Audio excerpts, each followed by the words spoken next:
Financial disclaimer. The information provided in this stream is for educational and informational purposes only and should not be considered as professional financial or investment advice. We are not licensed financial advisors, and the content presented here is based on our personal opinions and experiences. Investing in stocks and other financial instruments involves risk, including the potential loss of capital. Any investment decisions you make are solely your own responsibility, and you should conduct your own research and consult with a qualified financial professional before making any investment choices. The content we share on this stream may not be accurate, complete, or up to date. Market conditions and financial regulations can change rapidly, and we cannot guarantee the accuracy or reliability of the information presented. We do not endorse or promote any specific stocks, companies, or investment strategies. Any actions you take based on the content of this stream are at your own risk, and we will not be held liable for any losses or damages that may occur as a result. Always remember that past performance is not indicative of future results, and no investment is guaranteed to be profitable. Make informed decisions and consider your risk tolerance before investing any funds. By accessing and using this stream, you acknowledge and agree that we are not responsible for any investment decisions you make as a result of the content presented. You are encouraged to seek advice from qualified financial professionals for personalized guidance. Please invest responsibly and only with money you can afford to lose.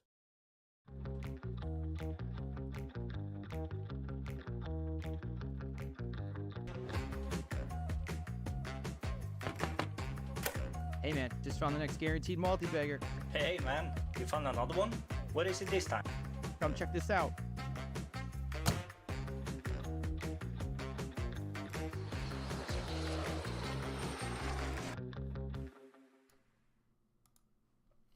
Hey, what's up everybody? Happy Thursday. Cheers everybody. Obviously Johnny and I switched up what days we're doing, so it's kind of nice to be a little bit later in the week. I'm happy tomorrow's Friday. Today I'm definitely going to go into BNED. If you guys have tuned into any of the previous streams, you know that's kind of the stock that Johnny and I are in pretty heavy. And it's our largest position, at least it's my largest position. I believe it's his second largest position. And I'd like to go over some of the things. I tried posting an article on Seeking Alpha and got denied for basically the price being quite too low. So whatever that means. But either way, I feel like there's a lot going on with this one. And normally I wouldn't dig in quite this deep onto some things, but I think there's a lot of ulterior motives, basically. And when you listen to the Department of Education hearings, the way it's presented, I don't think is really accurate from the opposing side. So I want to go through some of the stuff that they presented up front and show you, when I looked through it and I looked at the way they present it, why I think it's kind of bullshit. Obviously, you can make your own decisions. That's the whole point of this, is for you guys to kind of figure that out on your own. If you have any questions during this one, definitely comment, because I'm definitely curious what other people are thinking. Obviously, as part of the disclaimer, like I said, we are long BNED, so obviously it's something that we're going to assume that we're in the correct on this one, but we don't know. So we'll keep going through. I'll probably, after BNED, then I'll go through my dashboard and we'll start going through other tickers and stuff that I found over the past week. I'm a little behind, so some of the tickers are from all through this week, basically. So we'll go through some stuff, and I actually have to update my ticker list for like daily movers and stuff at the end here. NASCAR, BNED, it's Barnes & Noble's, but it's the Education, which was like a spin-off. So it's basically like a lot of the college bookstores, and they have both physical and digital stores, or virtual stores, basically. So not quite the same as Barnes & Noble's, but they use the name, essentially. That's the one thing that they have, is the branding of the name. But here, we'll kind of hop into a little bit with what was going on with BNED. So I'm assuming most of you guys either know the story or you've seen this before, but BNED's a distressed company. They started a new model called First Day and First Day Complete, and basically what that is it's just it's kind of a wrapped up way of getting all your supplies, and it's at a discount to other market rates, which we'll go into some of this stuff. There's a lot of great examples that the opposition provides to actually support my arguments here, so thank you to them. But where to begin? Because there's quite a few things that I caught. One thing, so I guess what started making me go down the rabbit hole more with this one is the fact that some of the other guys that were responding, I wanted to I wanted to seriously take into consideration what they were saying and kind of fact checked against what I saw, because what I saw kind of proved that the model was working for First Day Complete. They had just been free cash flow positive, as you can see here. So, you know, my numbers are a little skewed here, but if they were continuing free cash flow, the issue here is the debt, obviously. So they have a lot of debt on the books, and it's making sure that gets covered. They pushed the maturities out to December right now, so we have a while to figure this out. But it is obviously bearing on the stock, and that's why the stock price is depressed, on top of the fact that if the Department of Education possibly rules to an opt-in scenario, it could materially hurt the company. But either way, so if we hop back to, I had Seeking Alpha pulled up here, and yesterday I got in a little bit of a conversation with this ed tech publisher guy, who's obviously kind of a throwaway account. He doesn't have a ton of comments on here, which he brings up, like, let's say some reasonable points, which is what made me start to look into things here. But when people started to call him out, he kind of just backed off, which to me was kind of surprising, because he wrote this kind of like detailed response to what I wrote to him, but then doesn't really back anything more than that. And one of the things I found interesting, if you go through his comment, like for instance, right here, it says that he's basically arguing, you know, if the company's so benevolent, as in they're, you know, just trying to not be shady in the way that they're dealing, because I'm sure there is a few bad acting schools out there.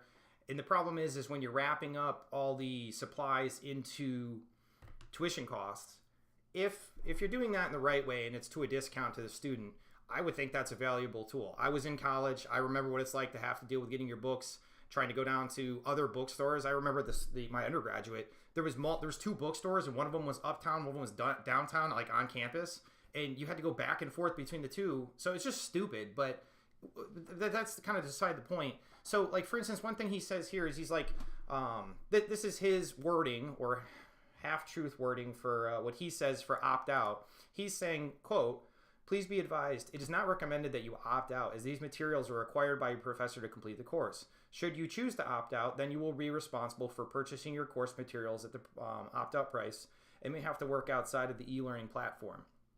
So he's arguing that, you know, how they're wording this is shady, and it makes the student feel like there's no way they should opt out, trying to not get them to go spend their money elsewhere. But then, besides the other parts to this, he says, I responded. I wasn't trying to get into like a arguing match with anybody on here, because like I said, I really do appreciate other people's comments, especially from the opposing viewpoints, because it puts me in check and makes sure I'm not just going down, you know, the same like circle jerk path essentially. But Minotaur kind of just, you know, asks some basic questions like, hey, what school did your son go to? You know, just saying his experience doesn't necessarily line up to other things that we've seen. And then ironically, right away, he published, or EdTech Publisher says, I just checked, I would need a student account to read the current opt-out wording. So I find that funny that 2 seconds ago, you were able to come up with like a really specific paragraph, like a quote of what this is. But if we were to look at specifically your case, you can't come up with that, or even something close to it. I mean, I would have just said, you saw my response above, it was something similar. If that was what your example was, because this is based on your son and your experience, why would you provide that one, and then you wouldn't be able to provide one 2 seconds later? And then, you know, he's talking about the price of FTC looks to have already gone up 25% from $25 to $31 a course credit. And we'll get into that, because there's some things that get pulled up that are kind of shady in the way this is being presented. So what I wanted to have pulled up here, and actually I got to pull it up real quick. Sorry, I should have had this link up. But if you go to the Department of Education's website, and for all you guys who are trying to find like the transcripts from any of these things, you can just type this in, cash management transcripts. If you search this first link here, this negotiated rulemaking, and let me zoom in here, because I know on here sometimes it gets pretty small. You can see the different sessions. So it has the sessions. You can do the drop downs. Now I'm just curious, okay, so these are the ones that just occurred this week. They just ended today. So I'll be curious to see what these say. But speaking of that, I think one of the guys I was talking to today, was it Private Investor? 1, 2, 3. I just want to see if this was people. What was that guy's name? He basically had posted to me that he was able to watch because he had signed up for him. And the other thing that's important to know in these meetings is that they have to come to a consensus, which means in one of these kind of when you have these kind of meetings, these department hearings like this, everybody basically has to come to an agreement, and they can't. No one party can disagree with the way it's written or worded. So if I think he said 5 people. Let me see if I can go under notifications. It's got to be. I got to be able to find his thing. Oh yeah, here we go. Okay. Well, let me go back to just that because he was talking about it here. So he said the temperature check was pretty big. Strong viewpoints against the opt-in model. Not sure when they will get uploaded. That's why I wanted to watch it live. Another note, a lot of other issues ran into a temperature check, and those everyone agreed. So what he's saying there is, how do you find this conversation? That's all I want to do is find this conversation between him and I. Here we go. So I was simply asking, hey, is there a way I can get to see these things? But what he said, did anyone see today's live video yesterday? They clarified that the issue, paper 1 suggests an opt-in system, but in a temperature check, which is where everyone takes like a vote on if they agree with the way it's written, 5 voters disagreed 100% or gave a thumbs down, and 1 voter gave a sideways thumbs, which is a 50% disagreement. So they need to have unanimous consensus. So right there, it sounds like even though it initially in the first session wasn't going in that direction, it sounded like people were arguing for opt-in. Well, there were some people arguing, or at least that's the kind of the way it got rewritten, but that's not actually what it sounded like. If you watch the hearings, if you guys want to know what we're talking about, you can go to these January 8th ones here. You can look at the transcripts, and I believe it's this second video, the 1 to 4 o'clock one. If you watch that one, it's the whole thing. You can see it. You can kind of like it's different to watch the actual YouTube clip of everyone talking versus just reading the transcript, because it really posts kind of what these people are saying and why they're arguing against necessarily going right to an opt-out or an opt-in when we've had success with the opt-out. So one of the things that I found interesting, though, that I delved into here was the materials section of this. So if you go into the materials section, you can see all these different proposals that are offered, and I believe it's the second one here. But no, this was by a bunch of them. Is this session 1? I need the session 2 ones. That's the problem. Okay, so session 2. So this is like the edited version, and this is what they were trying to put forward, and this is their arguments on why the opt-out program is a bad idea, why an opt-in program is a good idea. So we'll delve into this one, because this one, every time I click on one of their links in this, it doesn't add up. It's so poorly done, and if anything, it constantly talks about how well the program's working. So this is one of the things, and like I said, I did touch on a lot of this in my my Seeking Alpha article that didn't get posted. So it doesn't matter. It's whatever. I figured whatever. I have the stream. This is the whole point of the stream, anyways, is to be able to go through stuff like this. So blah blah blah. As a committee, they're just talking about, we provide more detail on common examples of the manipulations and exaggerations below. So this whole part starts on debunking inclusive access savings, which is another name for like the first day complete type programs. And one of the things that kills me is right off the bat, they go, everyone knows that print textbooks prices have skyrocketed. Whenever you start an argument with everyone knows, it immediately kind of screams to me that you're hoping the average person just skips over the fact that's like a nonsense way of starting an article. You can't just say everyone knows and expect people to just be like, oh yeah, definitely. So with the sticker price of print textbooks often topping hundreds of dollars, even in introductory subjects like principles of economics and calculus, so like regular classes, every student also knows that there are many ways to avoid paying full price, such as buying used books, shopping online for rental options, or even buying discounted digital subscriptions. Worse though, textbooks publishers often capitalize on the outrageous print prices to make inclusive access programs seem like a good deal to students, which also enables them to automatically bill the students for materials under the current cash management regulations.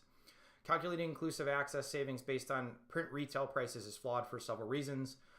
They argue it's not an apples to apples comparison, And wait till we get to what they call an apples to apples comparison, because they throw some oranges right in there on us. And it says, since students don't actually get automatically billed for a print textbook, but instead get a short-term digital subscription that they can't share or sell back, not true. It should cost students less because they get less, not true. And I'm going to use literally their points to prove these on why they are true. So their links are pretty hysterical because they constantly go against them. So, there's a few other web pages too I got to open for you guys, which help to kind of solidify my thesis. But here, so it says, second, few students actually pay their print price or retail price in the first place. According to one survey, 88% of students engaged in some kind of cost avoidance strategy, so they're not actually savings if students would have never spent the money in the first place. So 88% of students are doing a cost avoidance strategy. I mean, that's not the most obvious thing I ever heard. Have you ever gone somewhere and not thought, is there a way I could save money on this? But let's actually click this link. Let's open the link here.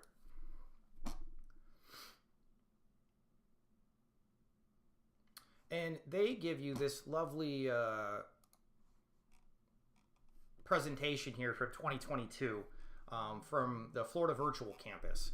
And it's going to talk about some key findings that they find and how that's affected things. So, ironically, they kind of start to step on themselves, but let's start going through some of these points. So, key findings 1. Textbook costs continue to decrease but remain a substantial problem for students. So, as textbooks skyrocket, our first post is that actually they're going down according to this article. This downward trend was first reflected in the 2018 survey right after the law changed in the first place to make the opt-out model, which, if you guys don't know what BNED does, is because of the way that they're able to kind of pre-plan these things out to students, they save a lot in the way it has to be done logistically. So it saves money, and that money and the savings of that go to the students, which the other groups here are still arguing that that's not how it works. They're actually trying to monopolize it and take over. So that's, like I said, that's the opposing argument, is that's not what's going on, that these guys are all just bad actors and they're just taking advantage of students by forcing them to pay for these books in this way and their materials and whatnot. So results of the 2022 survey indicated a continued downward trend in the cost of students' textbooks. However, high textbook costs remained a substantial problem for many students. Across both semesters surveyed, a majority of students spent $300 or less on textbooks. Across the board, the percentage of students spending less is increasing, while those spending higher amounts are decreasing. So it mirrors the trend, basically. Now, key finding 2. Florida students are utilizing a variety of strategies to reduce costs, even though some numbers have shifted. So all the percentage has dropped since 2016 and 2018 surveys. A majority, or 50% of surveyed students, indicate they are buying books from a source other than the online bookstore. So obviously, if they want to opt out, they are able to because they're doing it. And additionally, a similar number, 50%, are renting digital textbooks. Students are buying used textbooks for their campus bookstores, renting, printing textbooks as strategies to reduce the overall costs. And we're gonna go on in this article, and they're gonna complain that you're not allowed to do these different things with First Day Complete, but they're also gonna provide you some links that show you First Day allows you to do these things. Let's go to number 3. Average number of textbooks required but not used has declined. So it's starting to come down, basically, just the amount. Not really, that one doesn't really necessarily matter. Key finding 4 is a significant percentage of students continue to be impacted by high textbook costs. So despite some overall improvement over previous surveys, the cost of textbooks and instrumental materials still remains a burden. More than half of all respondents indicated that simply did not purchase a textbook required due to cost. So this is one of the things that this got put in place for in the first time. Part of the reason the Obama and Biden administration initially started looking into this is because there was underprivileged and less fortunate students from backgrounds who, parents didn't go to college and whatnot, and their chance of getting through these courses are much lower. And one of the big issues was that they weren't buying the materials because it was excess money. So they're simply saying that one of the most common ways for people to save money is they just don't even buy the textbooks, which they've proven academically over and over and over again that actually leads to lower grades, higher dropout rates, and less high grades with students, which all makes sense. I mean, if you don't have the books and stuff and you're just trying to wing it, it's not as easy. So Other impacts of in taking fewer courses, not registering for specific courses, earning a poor grade due to not being able to afford textbooks, and dropping out of courses. So these are a mix of categories, but obviously these are all issues which the opt-out model solves because it opts you into these things automatically, so everyone at least has a chance to get these things. And this is something that I actually brought up in my comment back to this EdTech publisher guy, because he's saying that because my thing is, there's something to say that if you don't have to buy books and you're tight on cash, it can be pretty tempting to spend that money on whatever else you're able to and just take the academic penalty. And I said, he might be looking at it from the perspective of reasoning, but, as this young student, I remember being in college and you don't have a ton of money. And, if there was things you could save money on, regardless of how intelligent they were, some people do take the wrong choice, in my opinion. So, it's just one more thing to point out. But interactive practice questions continue to be, what was my next one? I wanted key point 8. These ones I skip over, it's just because they don't really have too much to do. If you guys want to look at this and make sure I'm not skipping the things that you think are more important, that's fine. But key finding 8, students are not well informed about some of the cost-saving programs. Since the 2018 survey, commercial textbook companies have developed a range of new initiatives, many of which have been designed around digital delivery at a reduced cost when compared to traditional hard copy sales models. Some cost-saving programs are subscription-based, where a student might pay a fee for each semester or annually for digital access to a range of content resources. In some cases, that range of content can be quite large. In other models, certain textbooks are included in an umbrella program that provides lower pricing levels. These models are frequently referred to as inclusive access programs. A majority of survey respondents, 55%, aren't sure if these cost-saving programs exist at their college or university. So it's literally saying in what they used here that one of the ways that they're saving money is through inclusive access programs. And like I said, these are their links to be used against the idea of doing this. And then it also goes on to say that most respondents aren't even sure if they actually have this as an option. So it just goes to show you that the FTC model, it can spread, and if it did, it's going to offer these cost-saving options to even more schools. So it's not everywhere yet, but it's something that we can keep expanding upon. Key finding 9, access to physical or paper textbook copies is still very important to students. Through the delivery of textbooks and instructional materials in digital format, it's since increased the 2018 survey. Having a physical paper textbook copy is still very important to students. A very strong majority of students wanted to have the option to purchase a paper copy at a low cost.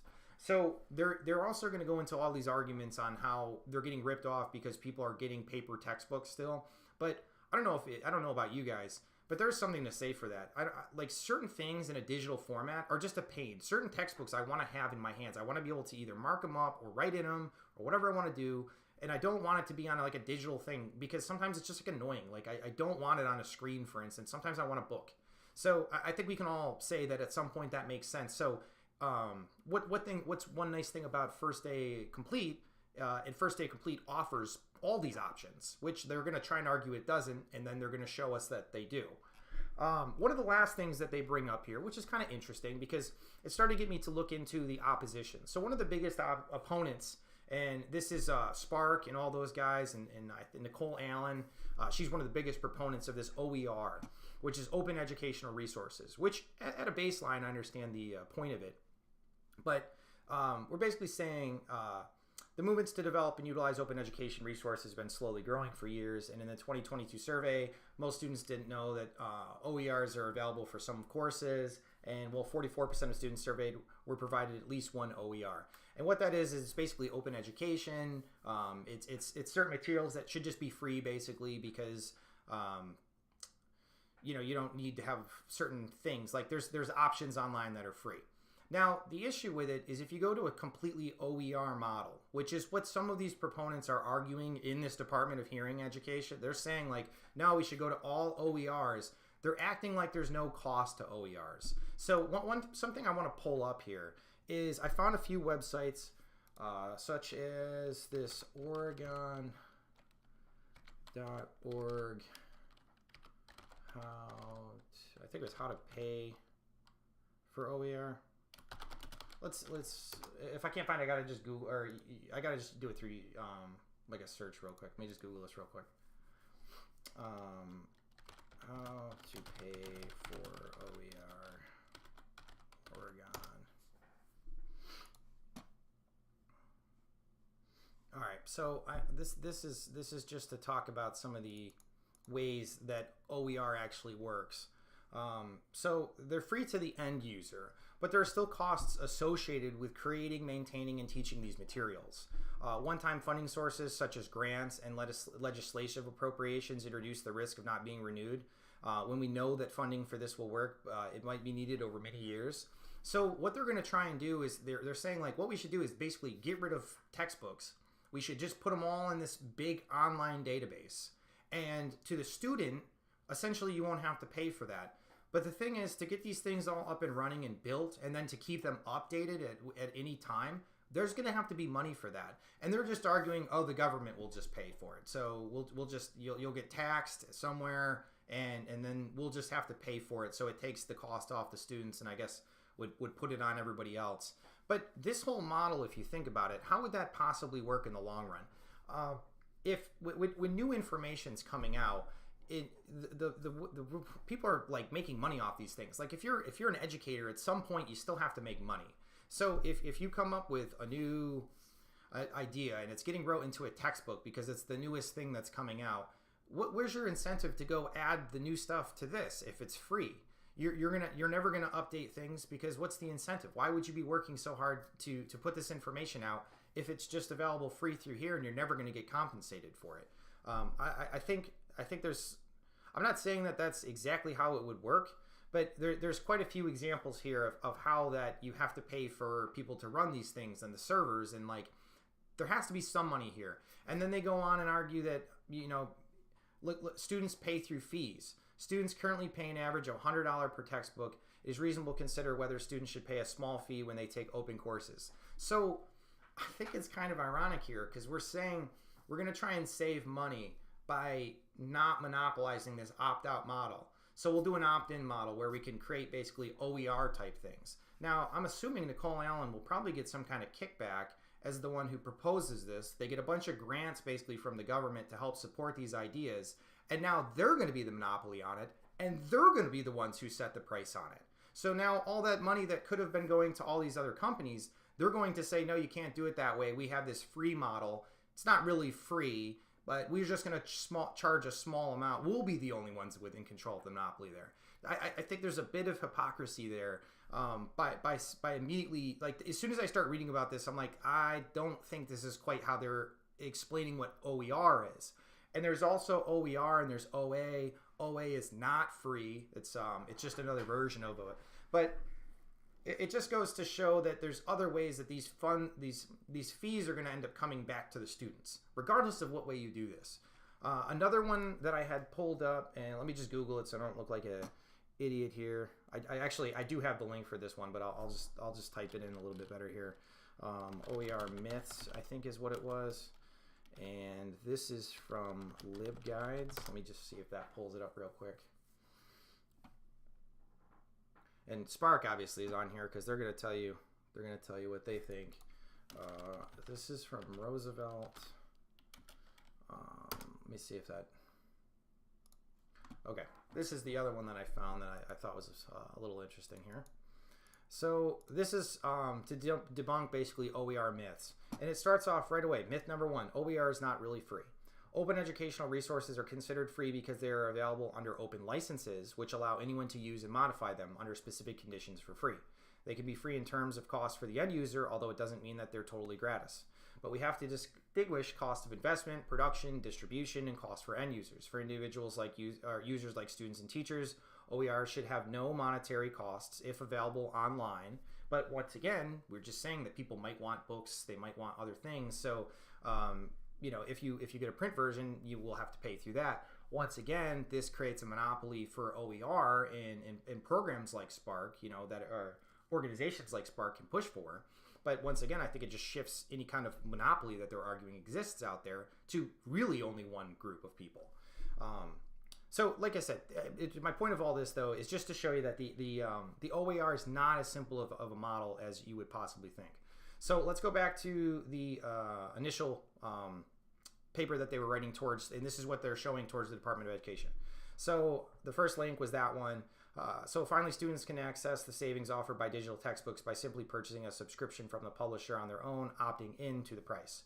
Colleges and publishers use these apples to oranges comparisons to inflate the value of inclusive access programs, making them look better for students than they are. They said, for example, Cengage's inclusive access landing page states that the university saves students 71% on textbooks, or a total of $1.3 million. The fine print then clarifies that in the fact that they mean if the students save $71 off list prices, which assumes every student was going to pay full price without reselling the book to recoup their costs after the course is finished. So first off, let's talk about that, because now they say let's go to the fine print. Well, the fine print's the same page, so not great job in the way you did your links here. So what this pulls up is this page here, and it says the successes. It does say students save 71% off print list prices. And then over here, it does say students save anywhere from 20 to 50%. So on the same page, it's not like they're not trying to be obvious about this. They're saying, yes, in this instance, they save 71%. This person goes on to say it's anywhere from 20 to 50%. So obviously it's going to vary by organization. But they're acting like they're hiding these things. It's on the same page. It's not that well hidden. If their goal was to be deceiving, I don't think you would do it quite in this way. So, and like I said, this just leads to the same thing.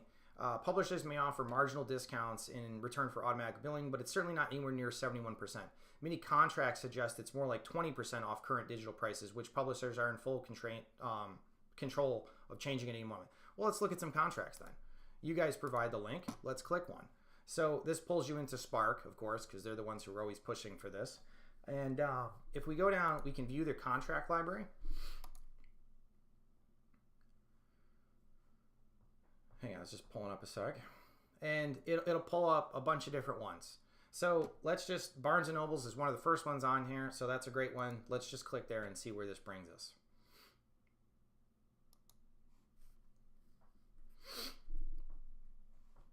So if we, sorry, I got to keep zooming in on all these things. I don't know why everything's so zoomed out. So basically, this is just their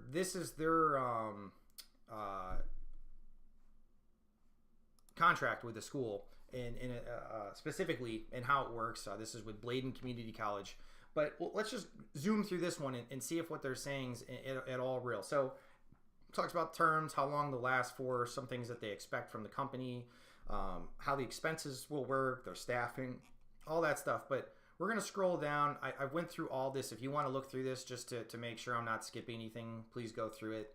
But what I'm going to do is I'm going to go to page 8. And on page 8, we're going to go in and look at some of these ones. Book list. So in the course providing the services contracted, this Barnes & Noble's collects certain information about the faculty. I think what I wanted to get to was used book purchases and resale. So Barnes & Noble's College shall buy books from institution faculty, staff, and students at the following prices. When the bookstore has been notified that the book will be used at institution in the following terms, Barnes & Noble shall buy back the book at 50% of the customer's purchasing price until the bookstore has met its semester needs. So they're talking about, like, you know, one of the ways that you can save money is by selling books back. But with inclusive access, you can't sell books back. Well, this is literally saying in the contracts that they provide, you can't. They even say how you can do it, and you can get 50% back. I'll tell you what, when I went to go sell my books back, if it was like a $120 textbook, they give me like $10. So this is a steal, in my opinion. So, you know, that right there, that's a huge lie to me. And I find it funny that they bury this in their own links and just expect people not to click on this. It's just lazy, in my opinion. In the absence of such notifications, or if the book will not be used, the book will be purchased at the wholesale price.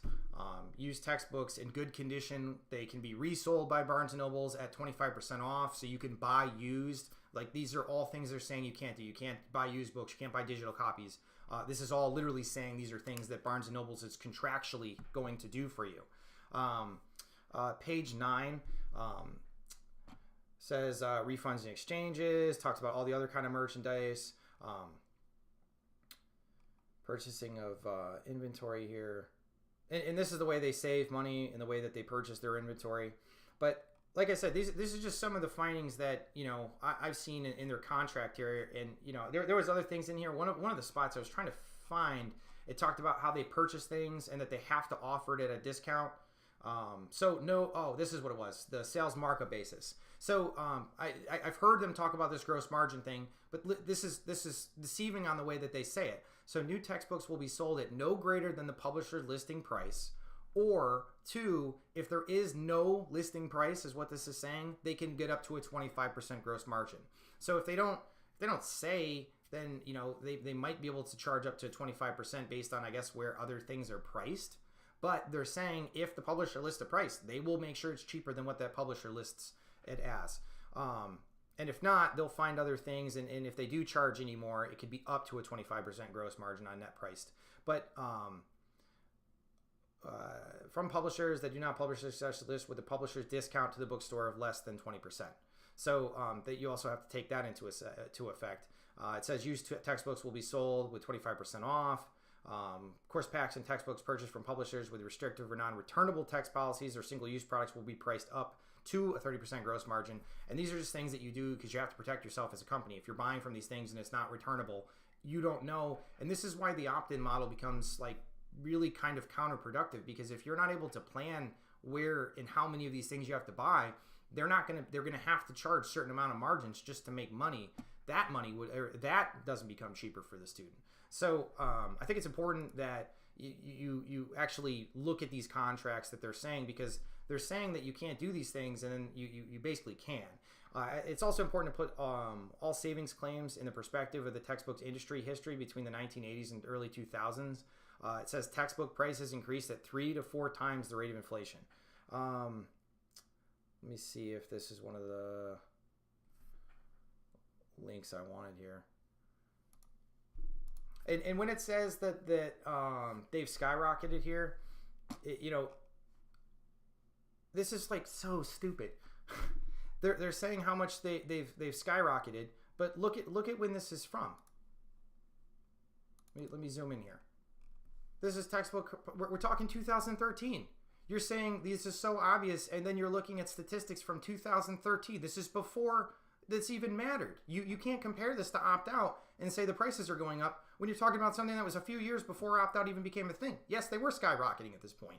So thanks for pointing that out. Great link.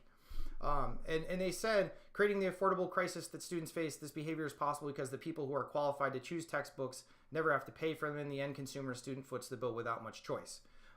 This broken market gives publishers disproportionate power to set prices, regulations that require institutions to demonstrate below market value prices in order to automatically bill students. So they're still saying this is all just negative. It's all just to kind of screw over the students.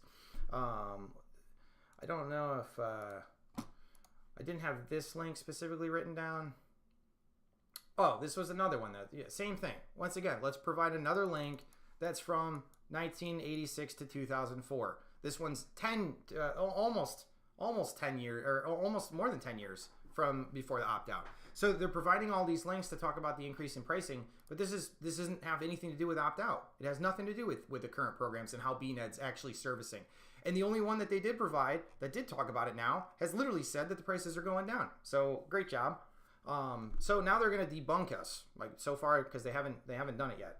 So the equitable access work models by automatically charging students a flat fee for textbooks instead of the actual cost of the required materials. The flat fee represents an average cost of all students, which by definition means that, sorry, getting dry here talking so much. Many students pay more than their share. Most campuses that implement this model do so by outsourcing it to a large vendor, including Barnes & Nobles, because of their first day complete. Their website advertises that this program results in typical savings of an average of 35 to 50%.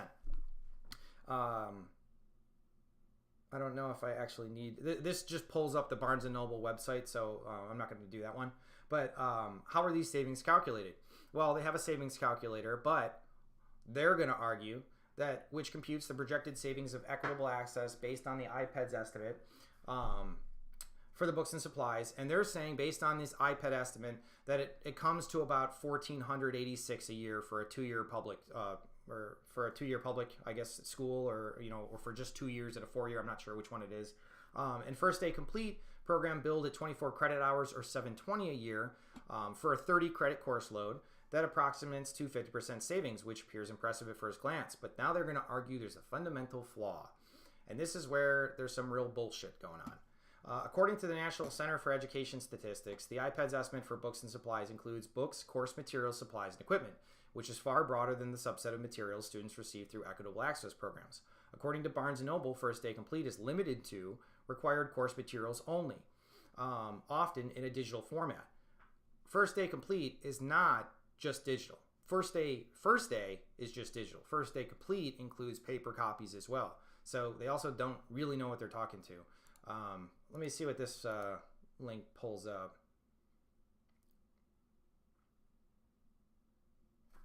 This is like, what is this link? They link this and look what it says. I mean, it literally says the program provides all required textbooks, lab manuals, access codes, and digital textbook versions. So what? I don't understand who wrote this. You're literally saying it's not going to include it, and then you give a link that shows that they include paper textbooks. It says according to contract terms, which is this is the same contract link that I pulled up with all the different contracts. And sure, we could probably dive through those and maybe try and find if we can see one where it's not, where I guess we can try and find something shady, because the 2 or 3 I went through all kind of looked very similar. You can tell Barnes & Noble's kind of has like a template, and they use that for each one. And it just has to work with whatever school they're working with.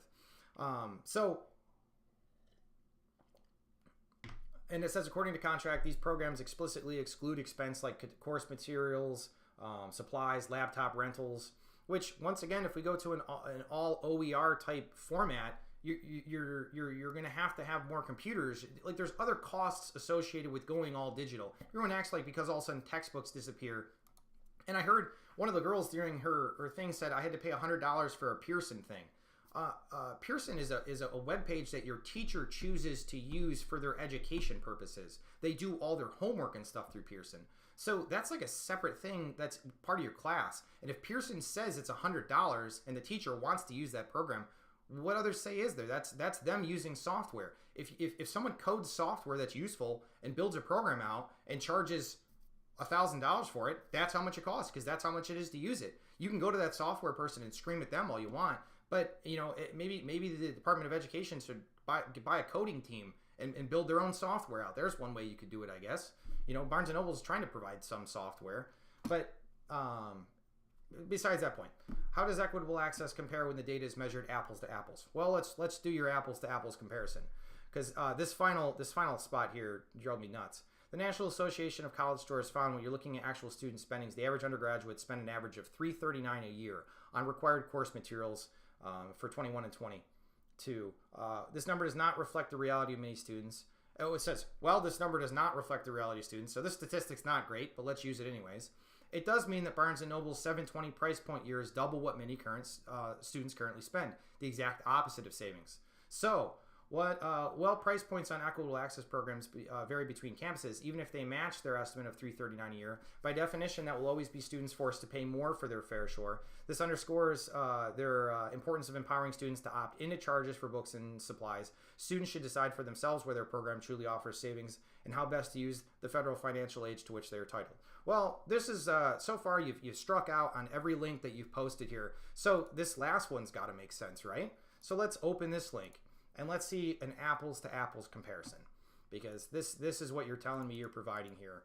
And mind you, this is what they're providing to the DOE. So to me, if this is what they're offering, I'm pretty sold that you should never listen to these people. So in here, it goes, college students on average, it goes on and says, total course material spending fell to $339 per student for the year, the lowest amount since they began tracking. And half the spending back in 07-08 when students paid on average $701 for average course materials. So this is where they get that number from. They get $339 there, and they say, look, it says $339 right here. There's nothing else to look at. Definitely don't read through this article. So let's scroll down. Number one, it's not even for a full 10 courses. So sure, that doesn't change the number by too much, but it does drive this cost back up if you were to change this into 9 courses or for 10 courses. Which kind of weird. I guess not everybody takes 5 and 5, you know, in a year. But we'll scroll down here.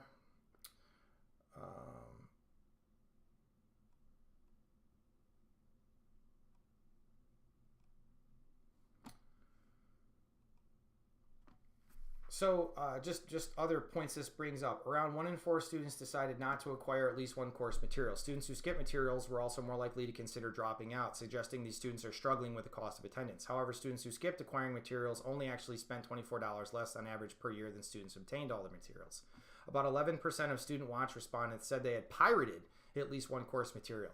So now, because we're trying to save and skimp on money, we're doing things that are illegal, that if you get caught, you get kicked out of college and it ruins your future. Wow, that's a great second chance. And don't get me wrong, I can see someone in a tight situation making the wrong choice and doing something stupid like that. And if you get caught with pirated material, I'm not saying that's easy to do or they're going to find you. But if they did, what a stupid reason to get kicked out of college because you pirated something, because you're trying to save some money. Which once again, I think the opt-out program is starting to prove that it does work. But let's go to the cost savings, because the most important thing of this is up here. It says total course material spending fell to $339. Now let's scroll down in your article here. It says course materials represented only 28% of books and supplies. So it's not talking the entire thing. What it's saying is actually, if you do the full calculation, in 2021, students did pay slightly more altogether for all these things, the combination of course materials, technology, and supplies. So this is including those digital costs, which are such a big savings to everybody. So with those, for more, we actually paid about $700 and then in terms of supplies, $164. So what students are actually paying is $864. So actually, if you're going to use this number here and say that 720 is their price point, well, 864 in the article that you quoted is what people are paying on average for all these services altogether. So you actually are getting like $140 off. So I just think if this is what these guys are presenting to the Department of Education, and that's the whole article. And there was other things I had in my Seeking Alpha article, which, to be honest, a lot of it's got touched on in some of the comment sections. I brought up parts. So I don't really need to go through a ton of that. I mean, if you guys have other questions or anything about this, I see there is people in here too. So if you have anything to say or comment on it, or if you think I'm wrong or whatever, that's cool. Please let me know. But as I'm looking through these things, I'm trying to find reasons why they're able to present anything here to prove that the opt-out model has not been successful. And if this is the kind of material they're presenting to show that opt-in will be successful, none of this makes sense. All of this fails. All your links failed. You didn't do any of your research.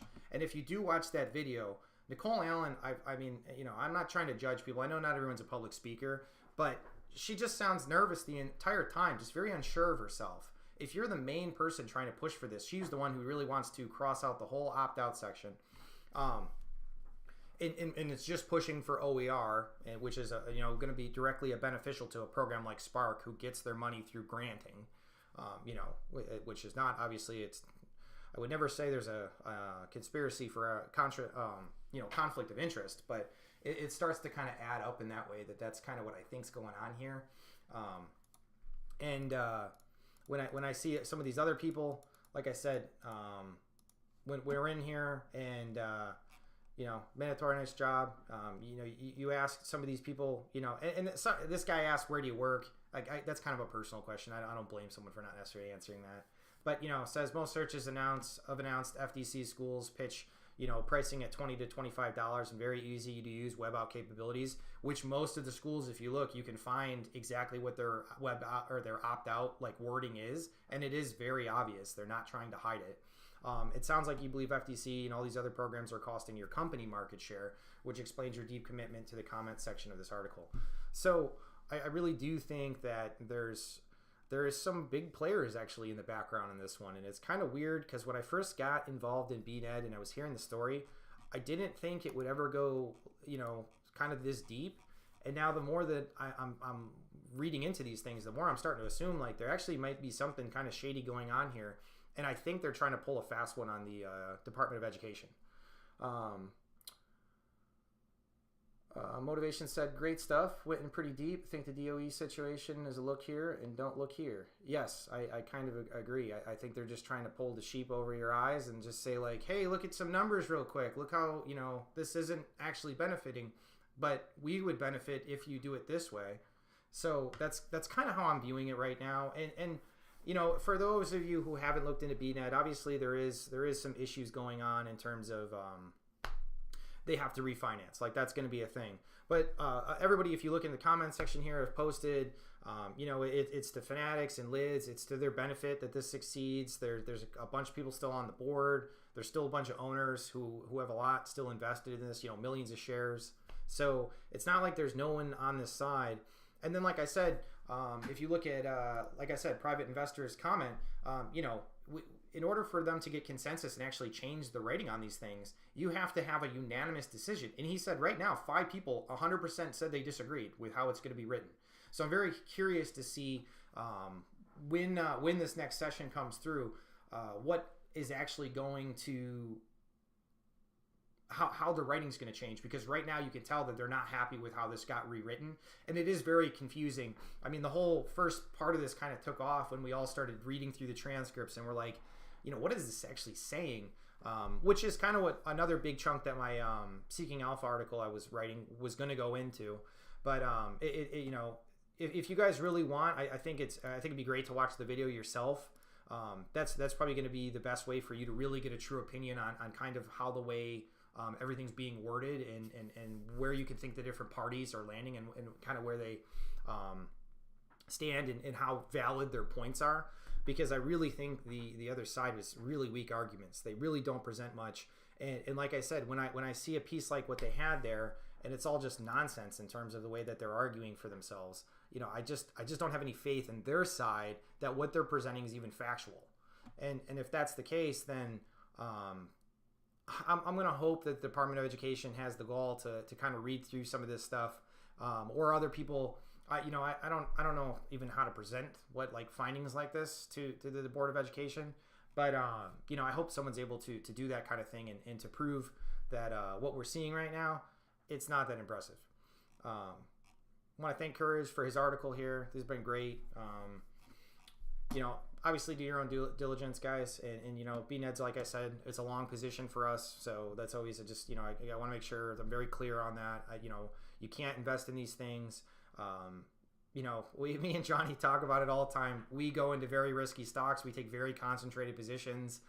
You know, our strategy is most likely not, you know, going to work for anybody else. I just think it's easier because I'm way better if I can focus deeply in on a few companies rather than trying to hedge my bets all over the place. You know, even when I get up to 20 companies, I have a hard time keeping track of everything, you know, and knowing properly when to sell out of something. You know, I always hear that question, like in investing, like, how do you know when to sell and buy? Well, if you know the business, you know when to sell and buy. You know when the best times to get in and out are. You just start to like see it, and then after a while, you can just look at the chart. I feel like once you know the fundamentals and you know like kind of the narrative, like then you can just kind of follow the charts. You know, that's where I think technical analysis actually becomes kind of beneficial for me. But yeah, I mean, like I said, you know, he's talking in here. You know, well capitalized fanatics. There's a lot going on here. I think it was in the last comments by Private, he was talking that, you know, Penangos is on the board now. He's a specialist in refinancing and restructuring for debt. You know, he's done it with a bunch of other people, you know, and he helped like Apollo capitalize Cengage. And, you know, he's talking about, you know, there's anything from it being restructured to possible buyouts or mergers, you know, and I don't know about all that, but we'll see. Thanks, Max. Appreciate it. So I think that's all I have to touch on right now about it. I guess that was about an hour, so I hope that wasn't too long for anybody. If you guys came here just for the regular stream, because if you guys have never been tuned in for the stream, it's similar to RK style. That's kind of how we came up with this. So we'll hop into all these other tickers and stuff and start going through things. We can hop back to the dashboard and stuff and kind of see what's going on in the markets. I see shipping's down 15%, you know. My brother was in CTRM and he was just like, should I start getting out of these things? And I'm like, you know, they're talking about some of the ceasefire going on and possibly the Suez Canal opening back up, which makes me think that the cost of all this stuff's going to go back down. And, you know, we'll see if it continues. I don't know if there was any news. I didn't see any news on this, but where did this go? Why didn't this open up? There we go. But yeah, I mean, look at this dropping right back down. So it was a nice pop up here, but you can see that the narrative's changing there. But like I said, I just used Maersk as like because there wasn't really a good ETF that I could find for shipping, so I used Maersk as just it's a big company in shipping, so it's a good way to kind of follow the market for that. Other than that, you know, cocoa's up, everyone's drinking and eating chocolate, great. I don't see too much else going on, you know, whatever, blockchain, MicroStrategy, Bitcoin's bouncing around, you know, there's not too much else going on in the markets, at least that I see. How's China do? For China, oh man, I've never seen something quite like this. I feel like, well, I mean, I have. You should. Russia's a great example of what can happen there, but man, they are just getting smoked. You know, this is why I tend not to look at like ETFs overall as like a great indicator of things, because they're so broad. It's tough to be able to use them with much like authority on anything. But yeah, we can start to move on to our fundamentals. You know, just to touch on BNED, in terms of where I think pricing will land on it. You know, I think if the Department of Education rules correctly in the right favor, and keeps like an opt-in, you know, and there's an argument too that even in an opt-in model, that First Day would continue to be successful and would generate enough free cash flow. And if they can restructure their debt properly, this could still generate free cash flow, especially if they expand FDC and FD to more schools. And right now there's a ton of room to still expand. So even if the retention rate, because people switch over to an opt-in model, so it's all these things in combination which make me bullish on BNED, because I only need a few things to go right for it to turn around. You know, even if it just refinances right now, you could watch this stock price. And I'm not saying that's a thesis or a reason to get invested in something. And you could see, I mean, most people are going to look at BNED and they're going to say, like, don't touch this thing, because that chart, I get that, probably scares the hell out of most people. But to me, this screams opportunities. Like or it just says, look at me, you know, like it says like something's happening here. Like I mean, just look at the volume on the one day. And now I know this was probably just momentum because it went up so high and so low.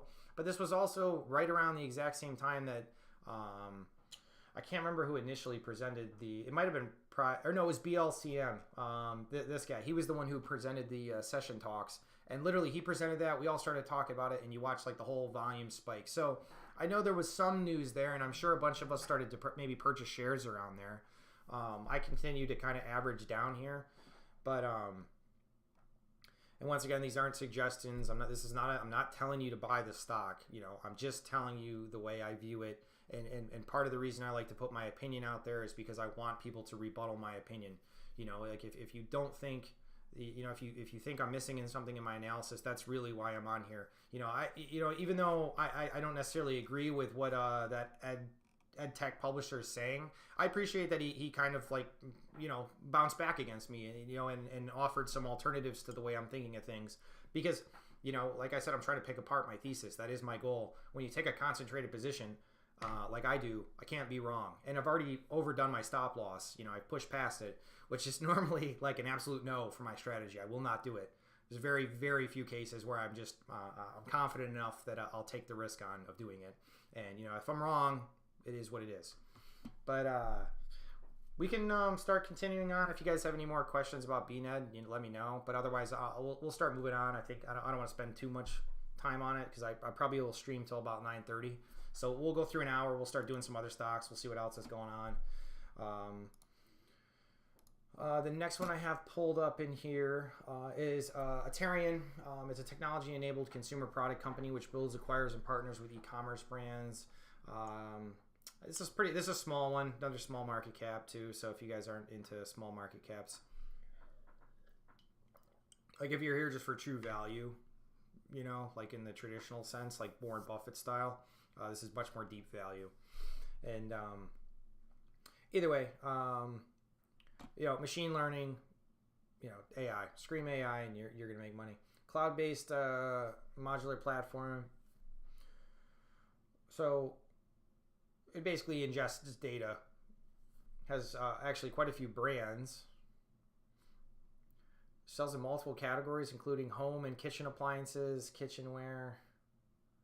So I guess it's just they're adding certain technology into regular products. It seems to be kind of what they're doing. So we'll start to.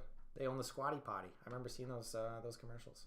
Thing always makes me laugh. That's a solid buy. You know, if you picked up Squatty Potty. But anyways, just a quick look. They've been diluting pretty heavily.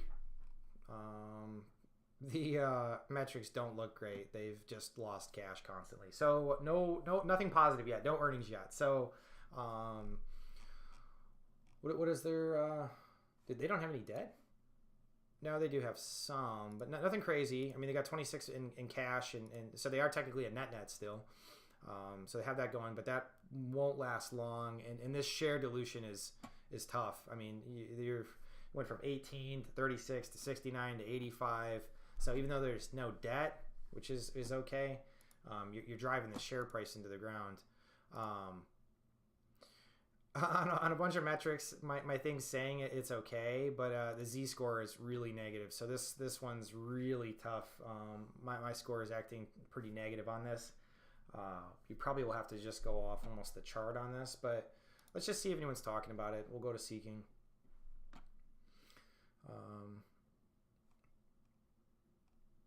Henrik's on this one. On sell on delayed profitability expectations, likelihood of near dilution. So kind of already what I'm thinking. And this is actually from July. So probably the same thing. Just nothing's really going on here. So, you know, they're probably trying to sell these products and they're just struggling to be able to sell these kind of things. Honestly, I'm not going to spend much time on this one because I'm just going to read his bottom line. Just says weakness in consumer demand has resulted in another guy down and delay of their adjusted EBITDA. And like, it's one, you know, not to say you could never use EBITDA, but if the only thing you're trying to go on is adjusted EBITDA, and even then you can't hit your guidance, it it looks pretty ugly. I don't see anything just yet. I've looked at this one before, so let me just go to my database here and just kind of update this one real quick.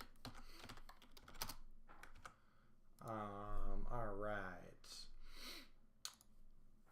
So I said it was worth 43 cents and start to buy around at 22. Yeah, I don't have much to add. Honestly, you know, it's hard for me to even say what a great valuation would be on this. You know, I probably went somewhere off like a book value and then just gave like a discount to that. But as of now, that number is going to probably keep dropping. So not much here right now. You know, when I'm going through some of these, you know, there's probably like a metric or something that I saw, or maybe I just saw it popped one day. So sometimes I just like to check on these things. But if there's no new news or anything, you know, no insider buying, I'll probably pass on these things. I'm assuming there's probably no owners either. You know, I'm going to make that assumption, or there's no one that's going to convince me that I should be doing this. Why did this one update? Let me, sorry, I just got to refresh the sheet here real quick. Oh, retrieve 0 rows. What's going on there? In advanced. So this is another thing that kind of stinks. So this must not be in the data. Is this really new? NUBI. That's strange. Anybody ever heard of NUBI? Are they gone? Or did they change names? No, they're here. Where are they out of? It's a shell company outside of Dallas. Got murdered today.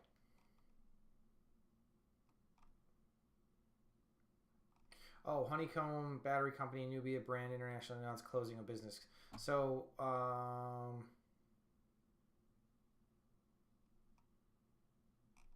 sorry, they're under Honeycomb now? Is that what's going on? Or what's the ticker for them? Can I search that?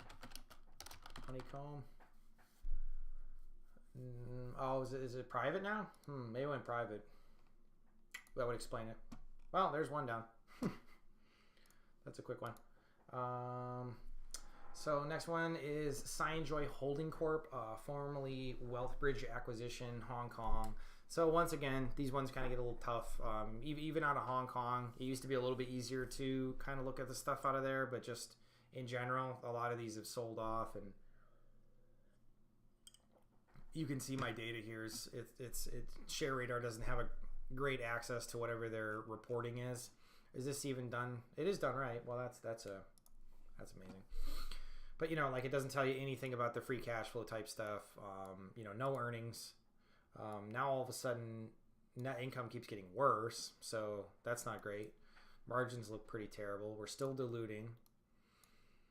Debt's low, so you know, not necessarily worried of bankruptcy, but you know, there's the foreign risk which you have to take into account. So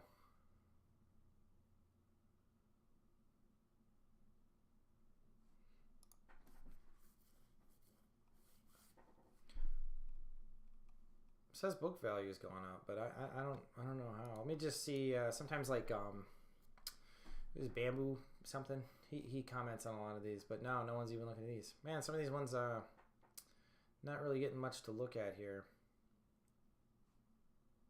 This is from September 7th, so I'm just seeing if does it say anything about news? Just total paying users was 210 for the 3 months ended, compared to, so they're losing users for the products. So it's, you know, and engages in provision of shows, live streaming, video entertainment, social platform. So it's a tough one, you know, being foreign, and you know, and I don't speak Chinese, so probably not gonna be able to do much with that one. Epsilon I pulled up because they just had some great insider buying. Epsilon, I think, is a pretty well run onshore natural gas production and midstream company. Every time I look at these guys, they seem pretty cheap. It's tough to look at things in a cyclical manner. What's natural gas doing right now?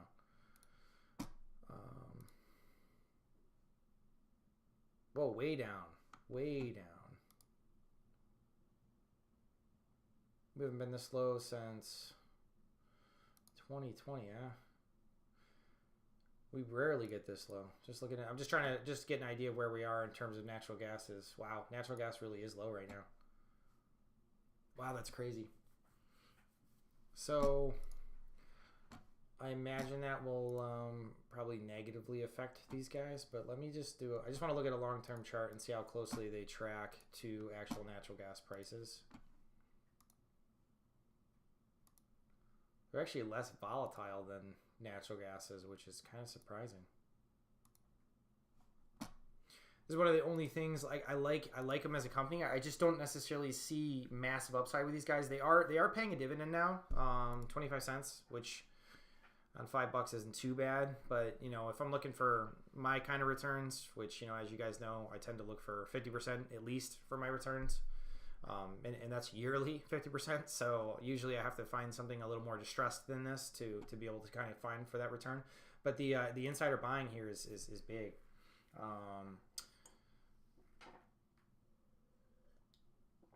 Jason Stable, their CFO, on 130 bought $1 million worth, which was about 245,000 shares. Who owns these guys? Oh man, I hate when it. I don't know why sometimes it doesn't pull up the right company. You would think it would. Maybe because either. What is their market cap? They aren't that small, are they? Oh, yeah, they are. 100? I thought they were bigger than that. Okay. That makes sense. So Solus, Adversary, or Advisory, I should say, which they're selling down. So there is some ownership, but nothing, you know, just a few of these bigger guys. But overall, I mean, historically well ran. You know, even if you take CapEx into account, you know, we're talking even with CapEx, you're talking 48 cents a share on average for a 7-year average. I mean, lately it's been lower, but 2022 was a good year for them.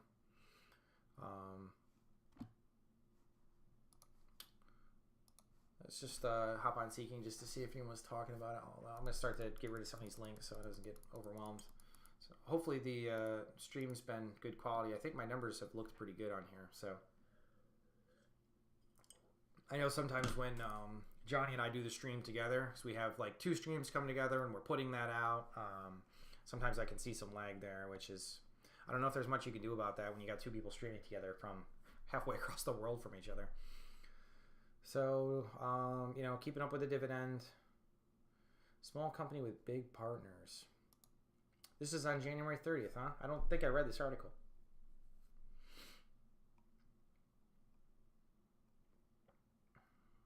Maybe I did.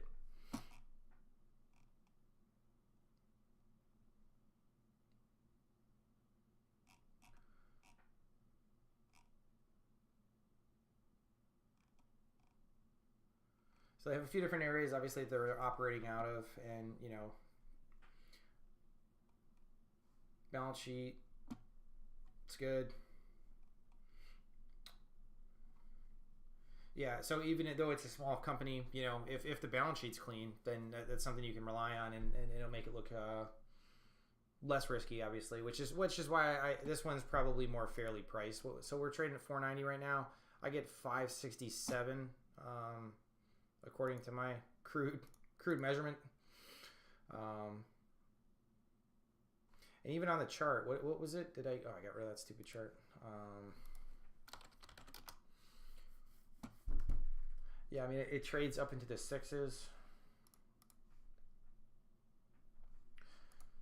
Because my thing is, I just don't. They're not really growing per se. So if they're not really growing, I wonder about what the actual upside of some of this stuff will be. I mean, we'll see. And like I said, the insider buying is bullish.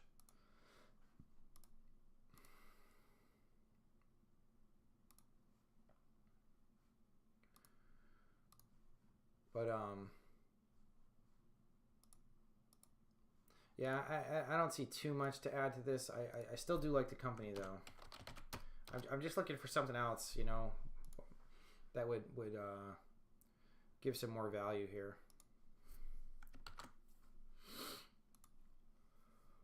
Oh, actually, I would rate this a little higher just because it does pay that dividend. So this number is a little off. So I would think it's worth like more around 6. So what I actually say last time, I actually said 7, which I'd have to look more into what I adjusted. But yeah, I mean, look at this. No debt. You know, that's insane. We just are sitting on $12 million in cash too. They don't really do a lot in acquisitions, but they do spend it on CapEx. So that's the other thing too. You know, you see insider buying like this. You know, they're spending a lot in CapEx right now. That should be bullish for the future. You know, obviously CapEx being spent like that's supposed to return you know, back to the shareholders, you know, or it's supposed to increase for the company. So once again, I'll continue to follow. You know, this one I would look for a pullback, you know, in the price. We're at $4.90, so you know, as the price of natural gas comes down, maybe we can get an opportunity to possibly hop in on this one. So I'll keep my eye on them. Next we have Clearfield, designs, manufactures, and distributes fiber production, fiber management, and fiber delivery solutions to enable fiber-fed deployment throughout the broadband service community provider space. Say that 15 times fast.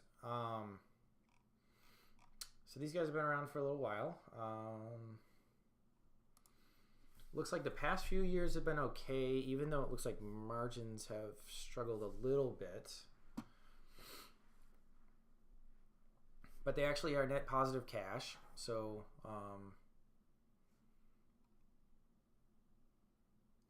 that looks pretty good.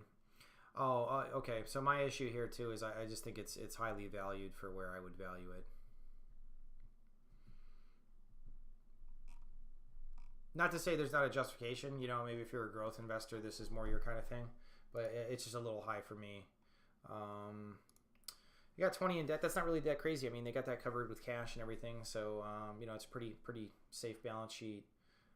They've generated pretty good historic earnings and whatnot.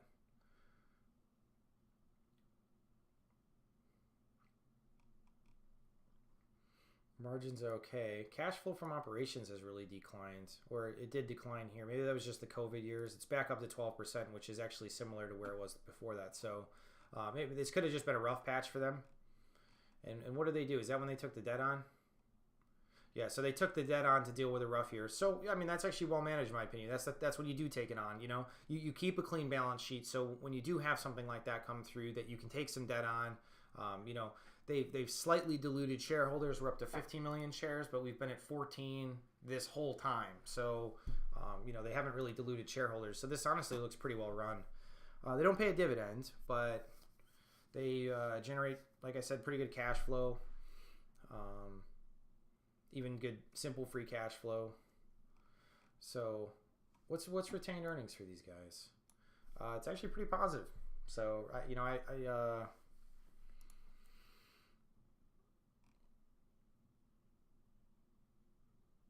oh, they did have an acquisition this year too, actually.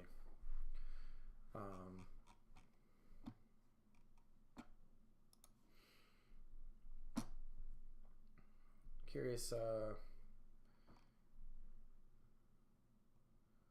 This is from December of 2023. See, I already would agree more with Michael Wiggins here. He's saying it's just 13 times forward earnings trap. Like, yeah, I agree. It just looks pricey right now. I'm not saying it's not. I'm not saying it. Maybe it's not close to fair value, but it's not a place where I'm going to hop in. So last year the stock price got whacked because of it. Wow, this was up to $84, huh? Oof, that's tough. That's why, yeah, that's why I'm not a growth investor. You know, the only time I'll ever even, you know, when a thesis turns around, you'll see me pile on. You know, or I try to make that part of my process to pile on when a thesis isn't in my favor. But yeah, wow, look at this. Wow, it was $135 at one point. I don't see it worth that. Well, it's book value here. It generated. Yeah, I don't think I could justify that price, but either way.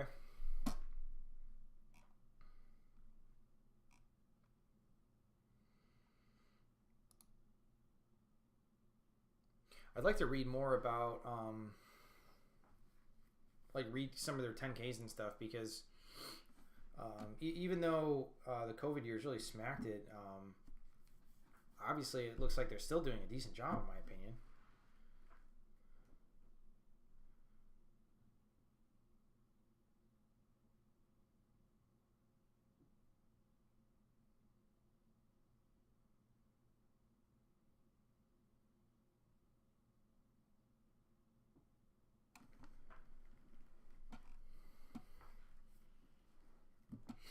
Yeah, that's what he's saying on an EV to R ratio, as opposed to like a PE or free cash flow. He's saying they're not as meaningful. So it is cheap, I guess, on that basis. But like I said, not cheap enough for me. So they're saying the fiber to home network not segment is they think there's a ton of growth to still be. Board of directors recently authorized an increase to the company's common stock share repurchase program from 22 million to 40 million. So that's great.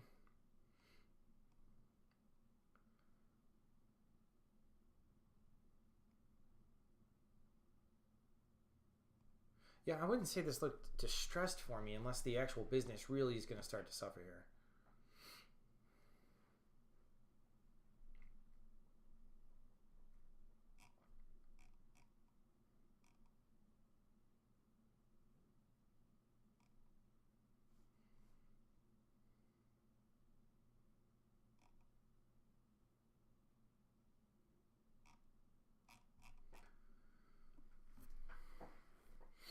Yeah, what is revenues doing right now? They dropped quite a bit.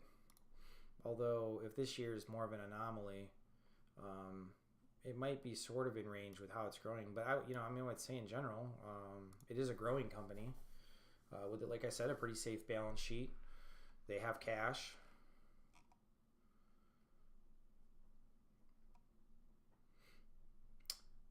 They struggle a little bit in the cash flow section, but not terribly though. It's more just like it doesn't generate a ton of cash, so just their margins for cash flow isn't super impressive, or for free cash flow, especially for that matter. So it's one of those things where like not a lot comes back to shareholders. Although, if they can improve any of those margins, you can see what good years will do for the company. I mean, it puts the stock price through the roof. And I rated this really hard last time. CLFM. What was it? CFLM?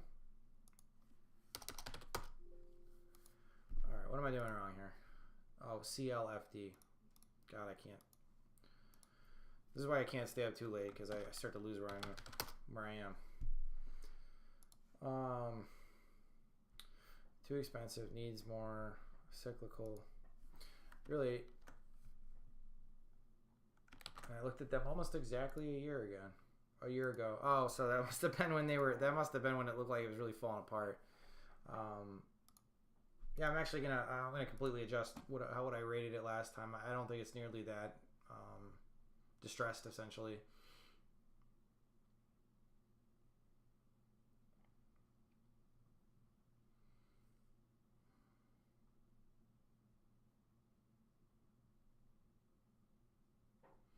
Yeah, I'm gonna say I could see this around like $24 right now at this current level. Too expensive, needs more. Cyclical. Tech. What else can I say about this? Was there any owners? That's one thing I wanted to check on this one.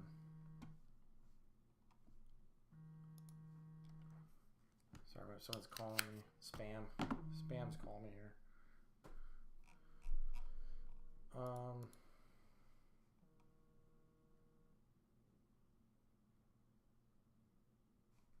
It's not really a large position for anyone per se.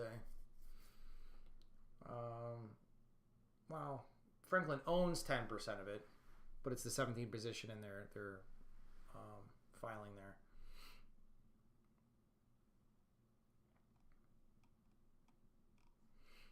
Okay.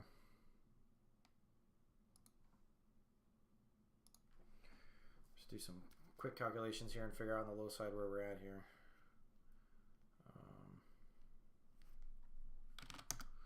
Yeah, somewhere around there. We'll see if it continues to drop down like that.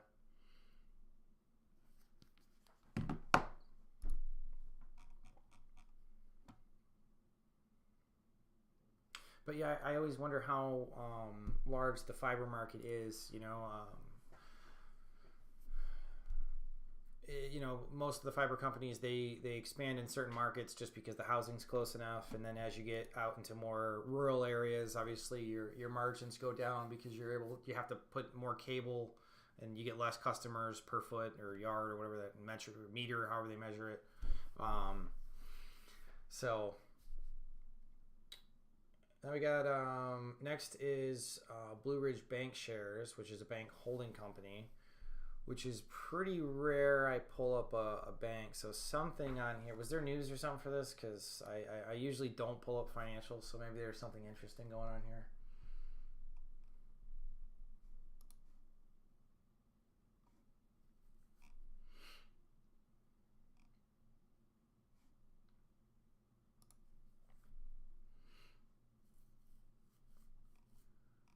Got a private placement of 150 million.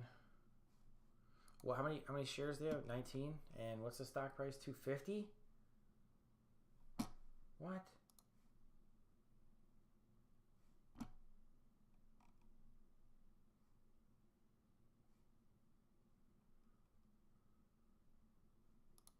That kind of scares me.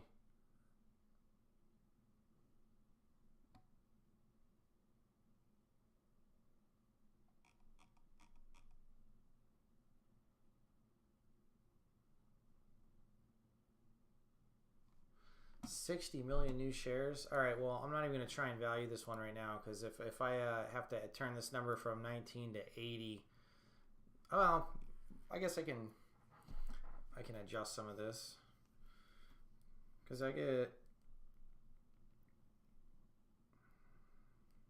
Yeah, I mean, I get that it's worth. Mine would come to about 263. So, them being sold at 250, that's probably a reasonable price.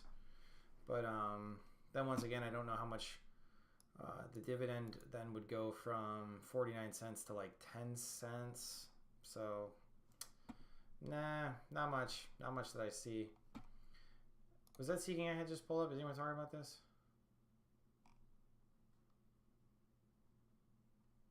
Hurting value. I like that.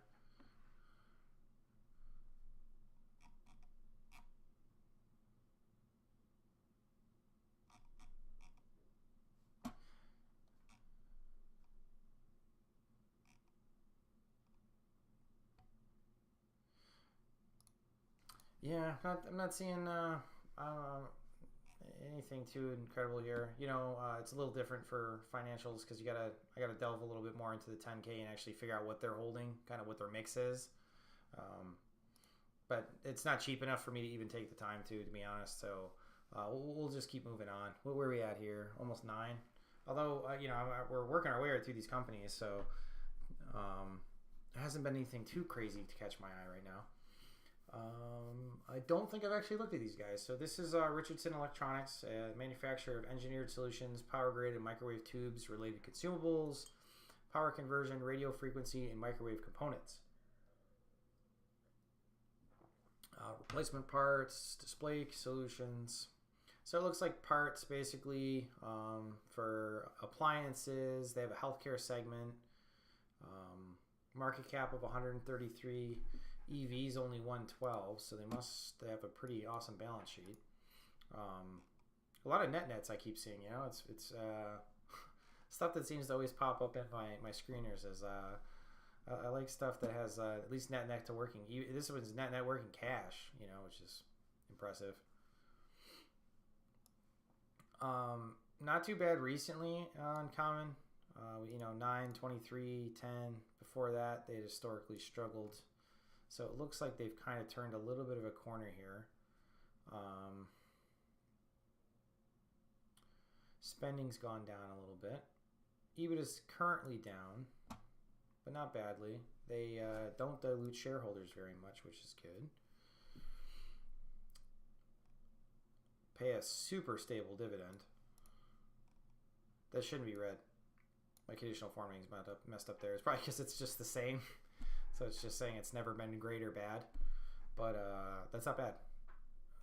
What's the, well, I mean, 940, I'm not saying it's like a high dividend, but they continue to pay it. Cash flows, not great. When you add CapEx in, it's not as impressive either.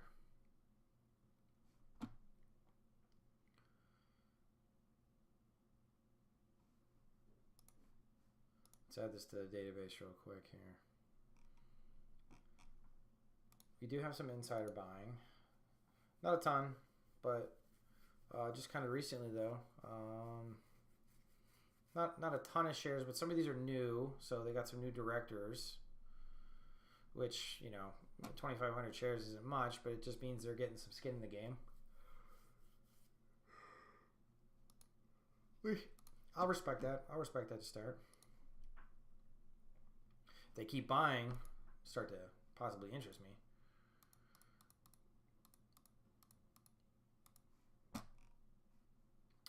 All right, so Richardson Electronics is betting on green energy. I actually didn't get that out of what I was reading there, so now I'm a little curious. They missed earnings. They keep declaring that dividend. All right, so they missed expectations with a significant decline in sales. But they may be able to benefit from the GES segment. So it looks like they're kind of converting over into a GES business. They've been around for a long time. Richardson Electronics, I feel like I know that brand, but I'm like having a hard time picturing like their brand name.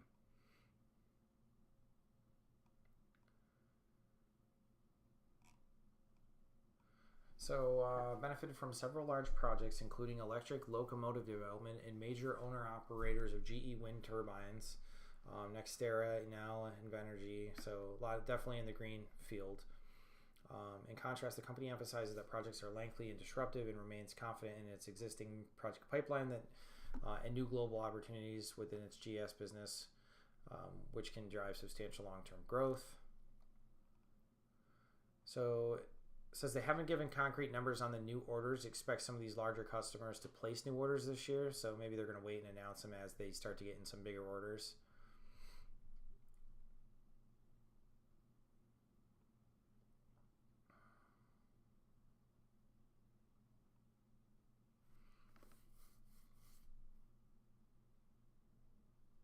But there is a lot of interesting plays in net zero, you know, in terms of like just that, obviously where it's what they're pushing for.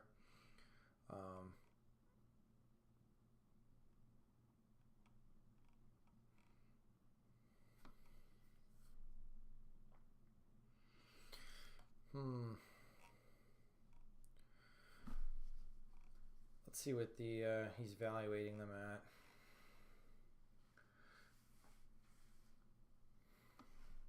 Expected to generate $500 million in revenue and have a good cash flow within the next 5 years. So it would double its revenues, which, like, it doesn't necessarily translate right into cash flow. It does lead to decent earnings though. Right? They didn't dilute or add on debt during this time period, so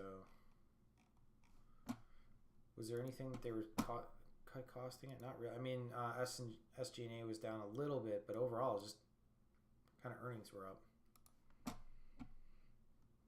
Okay.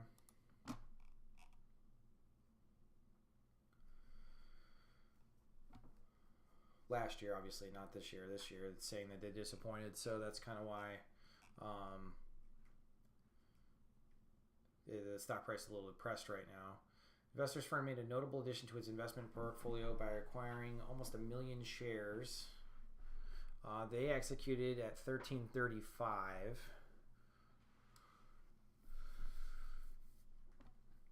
And that was recently.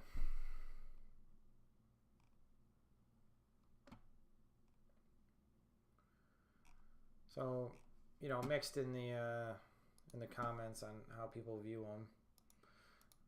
Take a look at the chart real quick just to see what's kind of been historically happening with the price.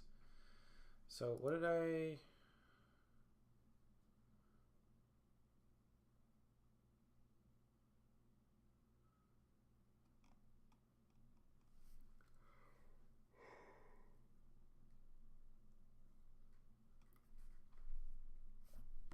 Just trying to calculate something real quick just to see about what I would say this is worth here as I check my phone here.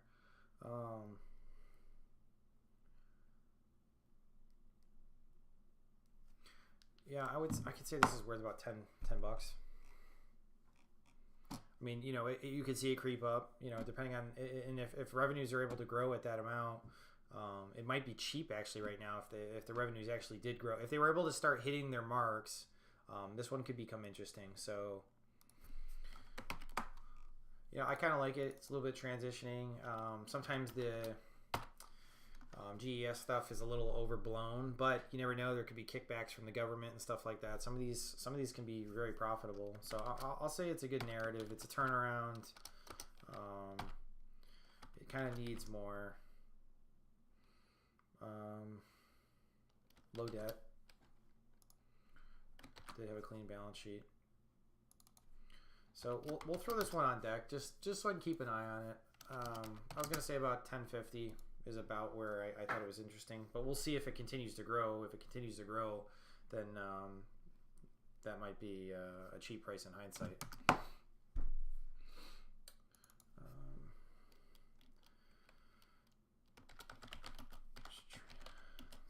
To GES. And you know, just because of the lack of debt and whatnot, I'm gonna say I'm gonna keep it ranked somewhat confidently. You know, I think I can assign about a 3 to this one. I don't know if there's anything else I want to add right now. If I see, this one start to get a little bit cheaper, or maybe some larger inside buy, and it said those were new purchases, so I don't know if they've had management change or if they're just finally buying. But then I'll start to dig more into to start looking at some of their business presentations, and I'll read more deep into maybe read their recent 10K and 10Qs. But as of now, it's a little bit much for what I need. So the next one I got is LSB Industries. It's marketing and manufacturing of chemical products for agricultural, industrial, mining markets. So a bunch of stuff with ammonium for all kinds of different purposes, essentially. Has 3 multi-plant facilities in Arkansas, Alabama, and Oklahoma. And got a market cap of 569, so a little bit bigger. It has some debt. It's been diluting in the past few years, so there must have been some kind of struggle going on here. But cash flow looks okay. I mean, I've seen worse. Book value's kind of creeping back up in the right direction. Margins look decent recently.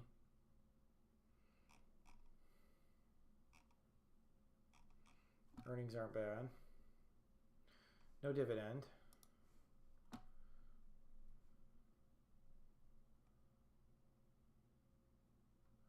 It's a lot of debt, though. Yeah, we gotta figure out what that debt is.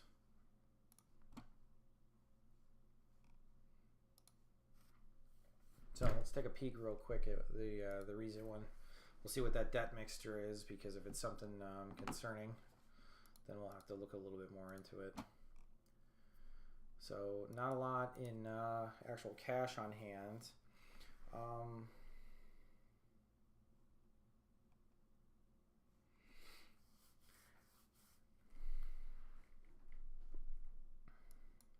So just they have a lot of long-term debt.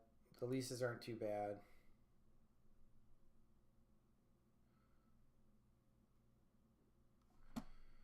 So when's everything due here? Let's look at this long-term debt, see what it is. So we have a revolver loan. They have senior secured notes from 28. They have some due in 2025, but that's small.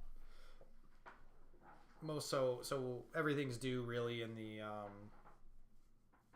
2028, and they do have that revolver loan, but it's got a pretty high interest rate on it. And I mean, these the ones that are due in 2028 are 6.25, so it's not too bad.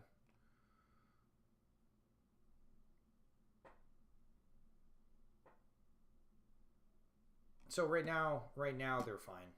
So 28 is when they'll have to figure out what they want to do to that. Max said, exposing gaps in opponents' arguments and Nicole Allen's unclear statements was enlightening. Recognizing outdated links in articles was crucial. Subscribed. Appreciate the analysis on other stocks too. Yeah, of course, Max. Glad you found it. I hope you found it interesting. Yeah, I just BNED, like I said, it's a big position, and when things pulled back, you just want to kind of go through in your head and make sure that you're not missing anything. And the more I look into it, the more I think that the arguments on the other side are pretty weak, and continues to make me bullish on it. But we'll see. I mean, you can't predict what the Department of Education is going to do either. So we could present a million great facts, and they might still do what I would consider might be the wrong choice. So there is risk. I mean, it's just trying to hedge it and see how I guess the cookie crumbles in the long run. We'll see. I mean, like I said, maybe I'm wrong. I don't think I'm wrong, but maybe I'm wrong. For me, I think it's an opportunity.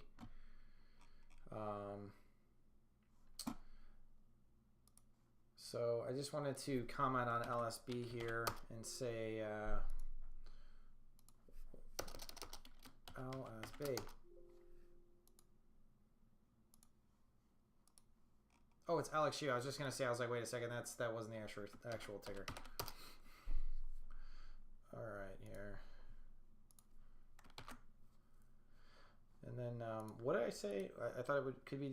Yeah, I thought it could be about $10 is what I think I said, somewhere around there. So we can probably keep these numbers. I'll probably keep that confidence there. I'm going to put in here debt due in 28, just as a reminder, because that's obviously an issue. And then I just want to see if anyone's written about it recently, because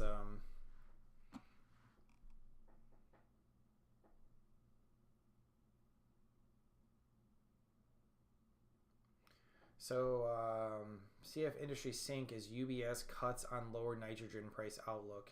So that's good to know. So nitrogen is a direct effect to their process. So which makes sense. You know, they're making fertilizer, so you need ammonium and nitrate. Do I have? I don't think I track that. I don't know where you find that. I have to. It might be on investor.com. You might be able to find that as a. But yeah, I don't think I track that. I mean, you could look at like agribusiness. Maybe that correlates. I'm not sure if it does. It's a guess. But yeah, we'll see. I'll have to find a way to find those numbers. Where were we? We're in the database. Do I have anything else to add to this one? I can't remember now. I don't think so. Did they do much acquisitions? They sold something way back when, but it's been nothing right now. Where?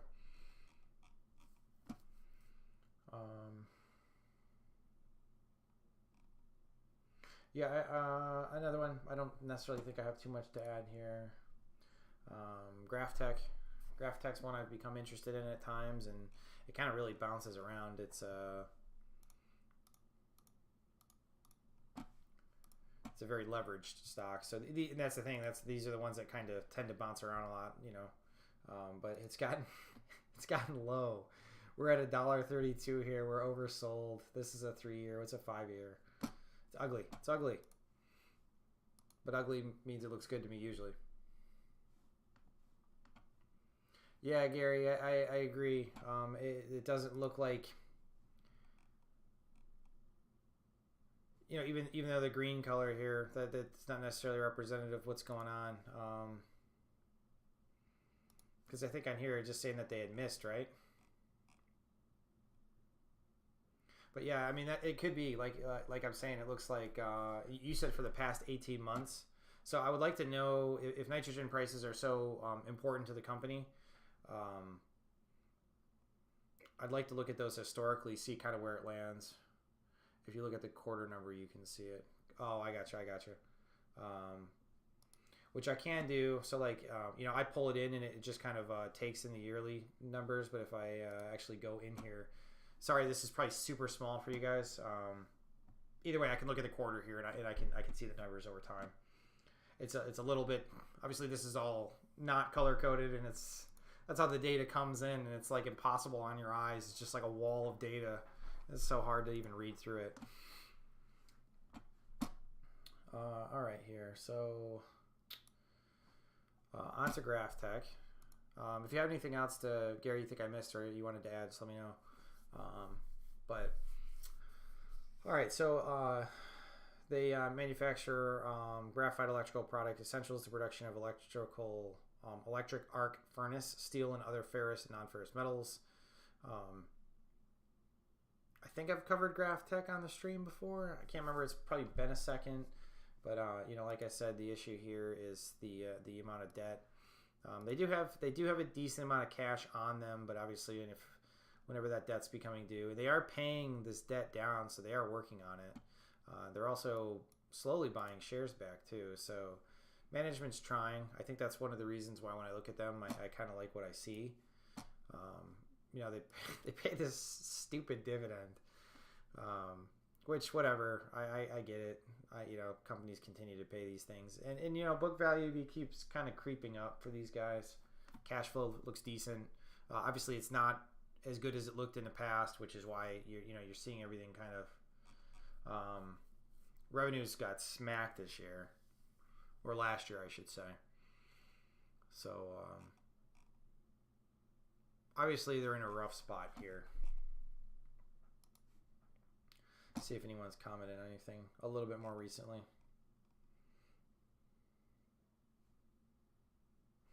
Oh, look at that. Ask and you shall receive. So Citi's cutting their price things. So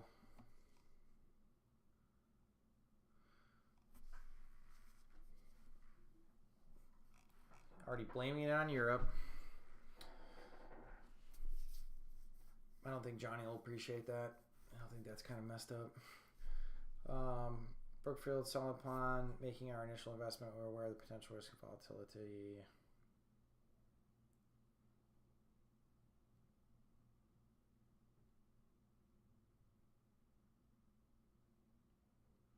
So their Mexican plant shut down had a far more significant impact than initially thought. Oh, so they had written about this before it. I'm trying to remember what the last article was specifically saying. So anyways, long-term contracts ending. The actual electrodes are declining. High operating leverage business was set for a step down in earnings. An estimated utilization rate of 43% of the year dramatically increases the cost of goods. Per major bomb in the third quarter was the idling of their needle coke factory. Seadrift is a crown jewel of the company, and the primary reason GrafTech has an advantageous position in the industry.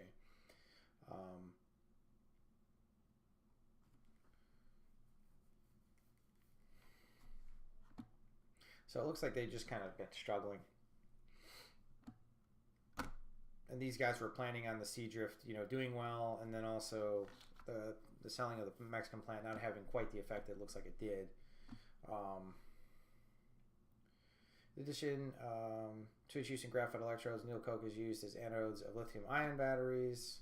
So as demand for EVs increased, the needle coke supply will tighten, resulting in higher prices. Graphite electrodes typically trade at a spread over needle coke ranging from about $2,500 to $3,500, while competitors' prices of higher needle prices. GrafTech's costs remain stable along the price, a spot rate at the spot rate competitors charge. So that's obviously a big advantage to them. Spot rate for futures is just kind of like what they're able to say that they're going to spend on it essentially and to set it at.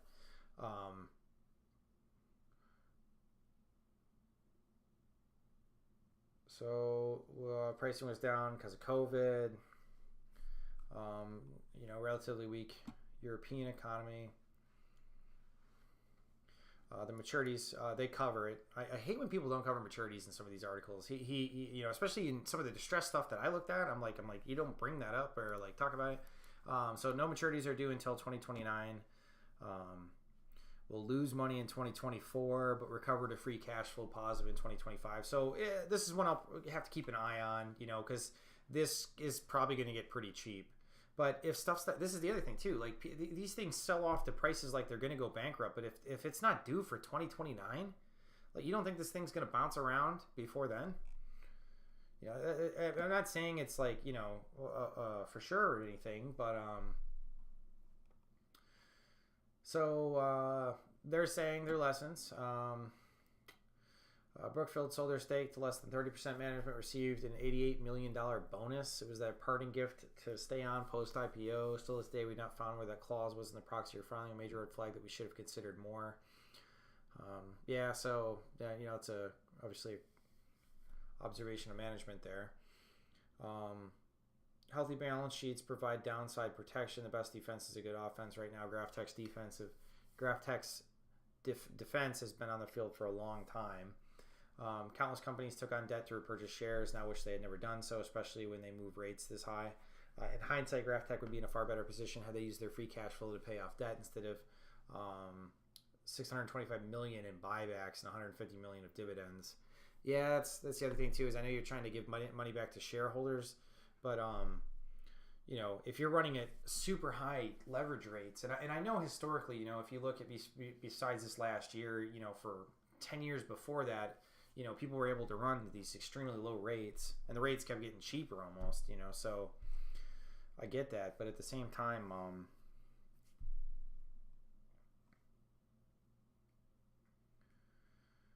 he's talking about where you're getting the actual prices for these.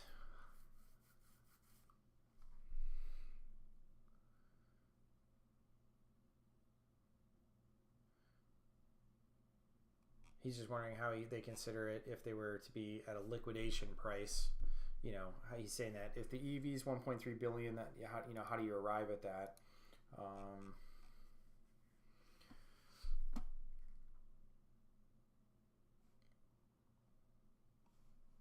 Yeah, this leverage is the one thing that obviously stands out to me. And obviously this year's earnings, I mean, oh my God, look at last year comparatively to the previous. I mean, we've had over $1 billion in earnings, and now we're down to 126. So it's kind of brutal. It's just bad timing. Well, I'll have to see. I wonder what their interest rate on this is.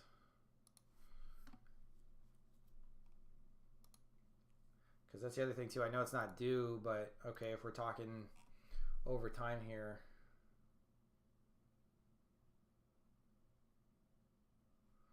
So total current, that's so not much. So what is how is this debt?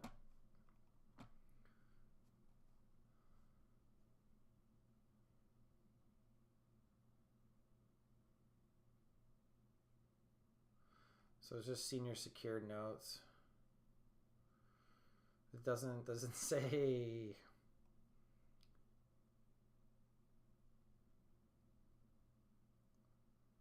So I'm just trying to find it with my eyes here.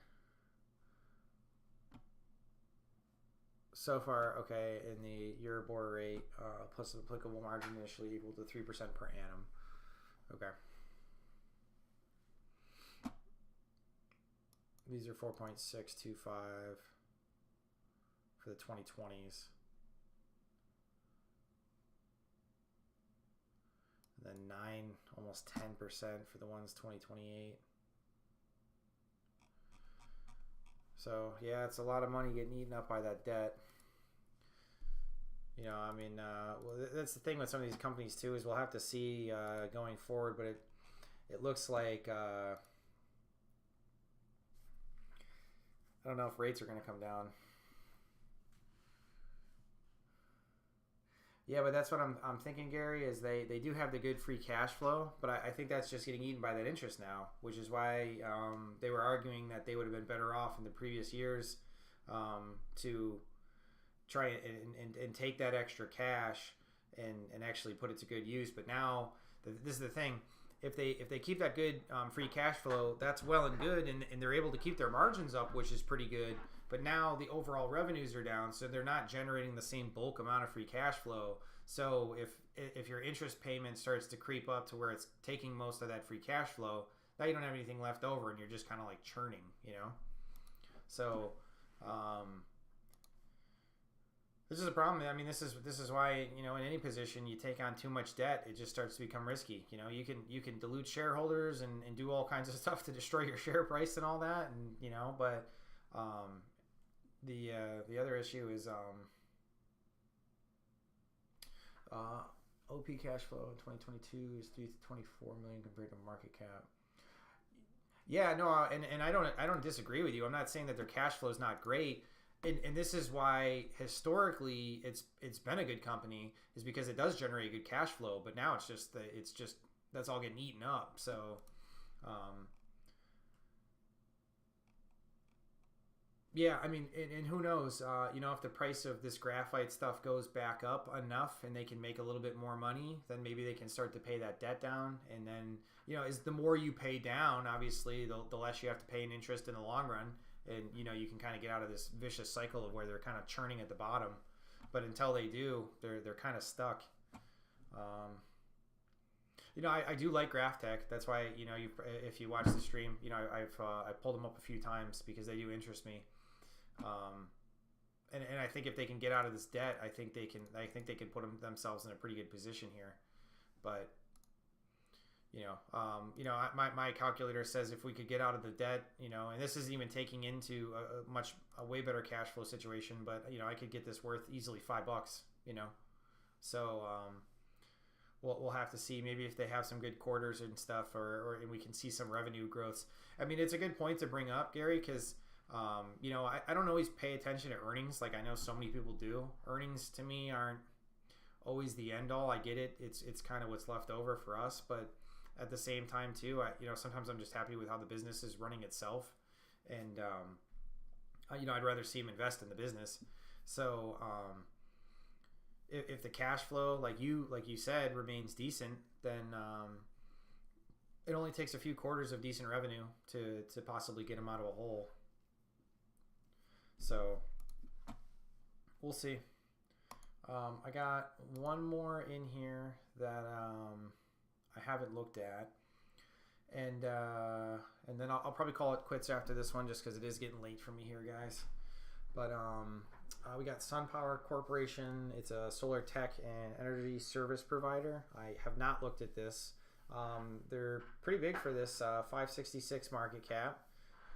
They offer fully integrated solar storage, home energy solutions to customers primarily in the United States. I feel like I've seen this like company around.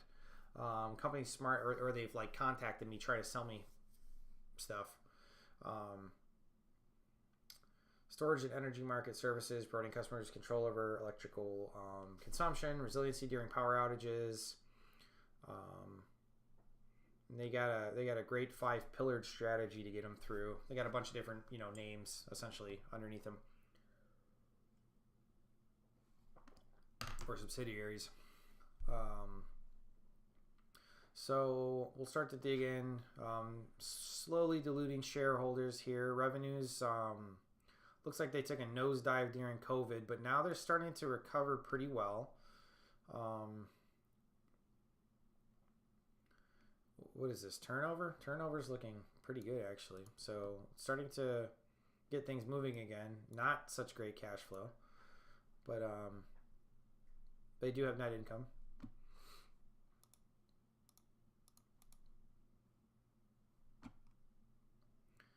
No dividend. Just kind of been struggling, it looks like, this past little bit.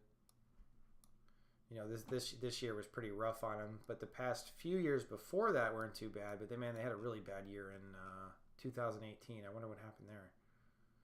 Did they buy something? No. So obviously they can just have some really rough years in earnings and whatnot. They definitely have some debt here, so 342, not super high, but not you have to consider it. They don't have a ton of cash flow right now, so they've been paying the debt down, which is good, but it looks like there's a lot due. 317 is due this year, so this year was a real loss for them. And which makes me think that this shareholder dilution might kind of keep growing here.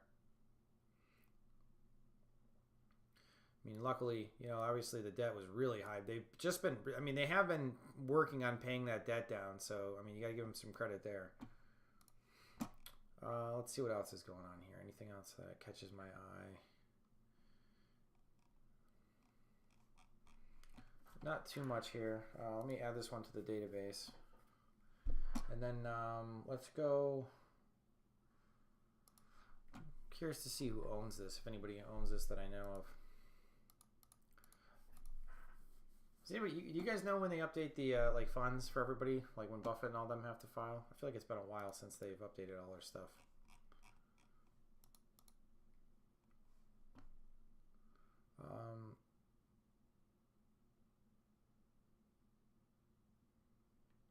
Are these the same thing?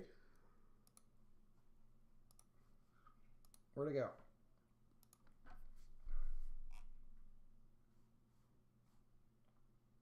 They hold 88 million shares. And then these guys are different?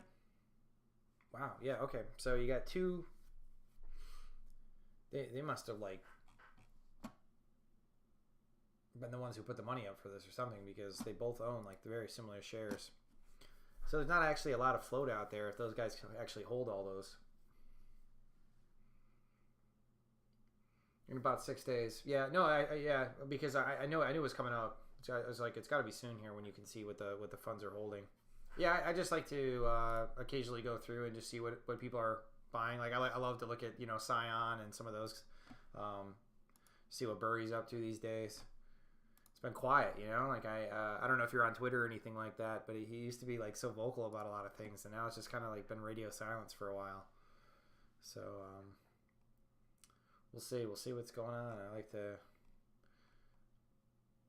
I think that's one thing I like about investing, is that it's like, you know, it's in real time and it's like always changing. Like there's always something to be looking at, you know. It's like, and you can't just, well, I guess you could sit if you do like a coffee cup type portfolio, but yeah, just there's always something going on.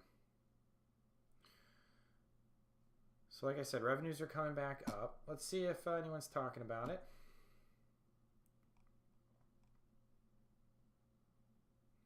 So getting some improving demand.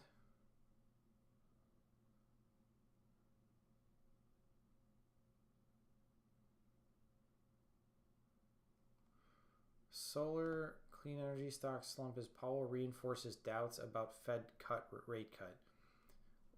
I'm confused what the Fed rate cut has to do. I'm sure there's a good reason.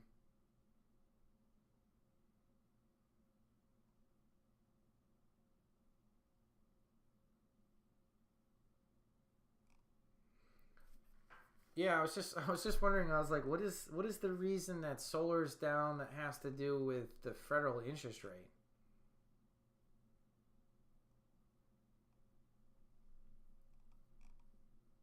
What a weird article.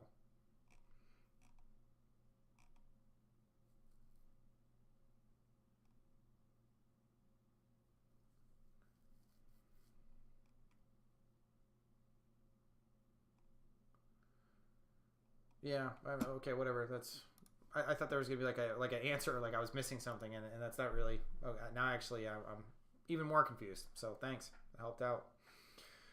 SunPower provides. Okay, blah blah blah.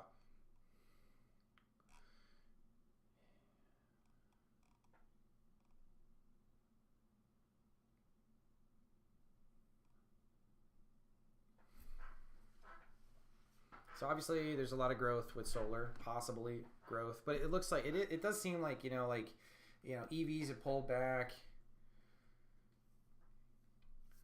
Well, they got a short interest at 33%. That's a good find, man, if that's right.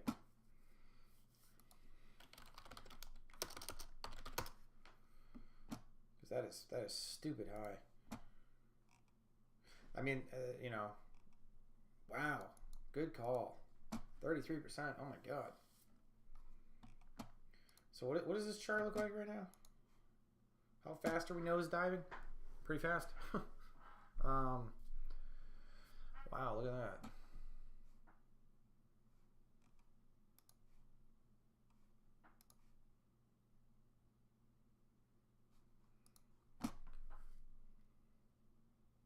This makes me want to dig in a little deeper though. I see that kind of short interest.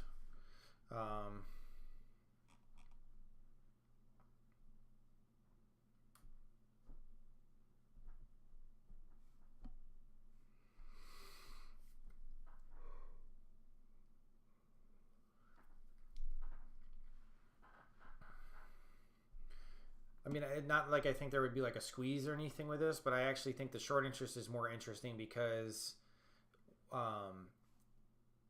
if interest rates coming down, for instance, actually benefit them, or just in general, a lot of these companies that probably took on a lot of debt because it's a lot of CapEx to kind of get started and start building out everything. If that's true, which these guys have paid their debt down too. So like to argue that interest rates have affected them too much, I mean, yes, obviously it has, but I think it's just a rough year. I don't think people are like spending a lot. You know, they're talking about how like consumer credit and everything is like so stressed right now, even though the economy looks great. there's a lot of, like, I was just reading like this report that someone put out, and like, the amount of like delinquency type things in mortgages and car loans and credit cards are all starting to climb right now. And I think the American economy in general is like pretty flexible, and it's able to kind of balance out like a lot of these things that get thrown at it. But I start to question at a certain point, something's got to give. And I'm not saying Powell's wrong for holding rates where he is right now. I get what he's trying to say. He just wants to see inflation for a little bit longer, continue in the right direction. But I just think it looks more fragile than I feel like like people seem to be acting. I know I'm not saying, I know there's a lot of other people who are like, it's all gonna fall apart, and maybe there's some truth to that. I don't know, but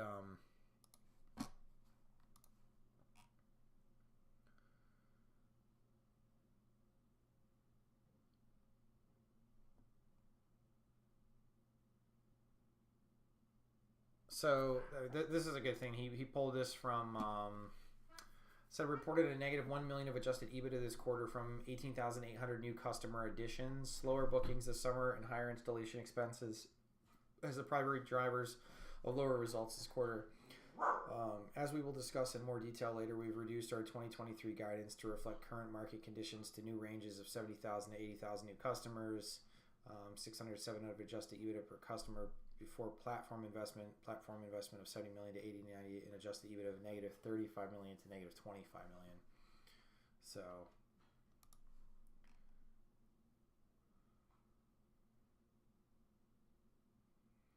the home business is doing well.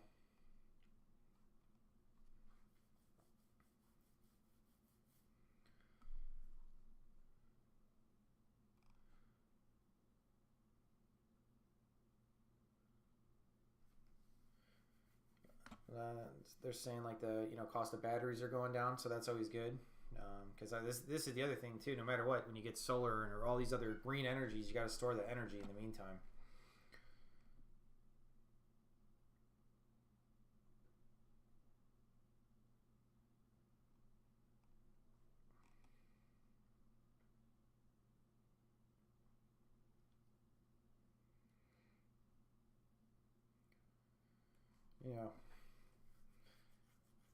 Looked like way back then there's a lot more. The cost of revenue wasn't as high. It looks like the cost of revenue has really been creeping up over time. And in general, just even their net margins aren't great.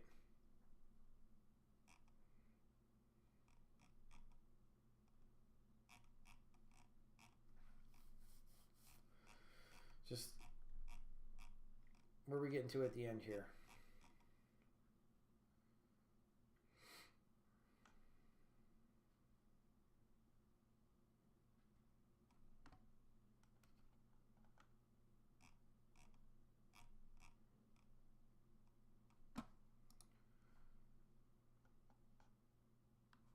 Yeah, I definitely get that this is expensive right now. So I could see why people are shorting it, especially with all the other things kind of working against it.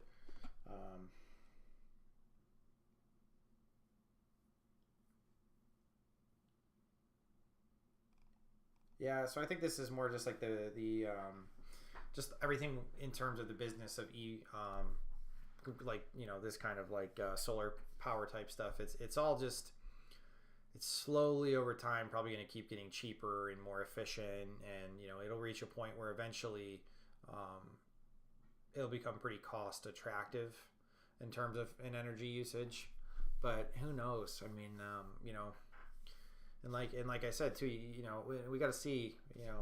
You can argue that batteries are going to get cheaper, but there's a lot of rare materials and stuff that has to go into all this to make these things work, and that stuff's not cheap. And as the demand increases from everybody from doing these kind of things, it's not like it's gonna just over time immediately just become cheaper. It might become tough actually as everybody starts to switch to these things.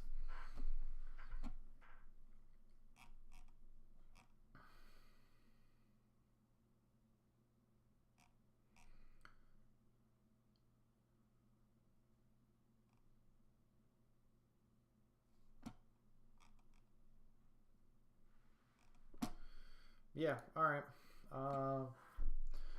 I guess I'll just throw some quick notes in the database about this one.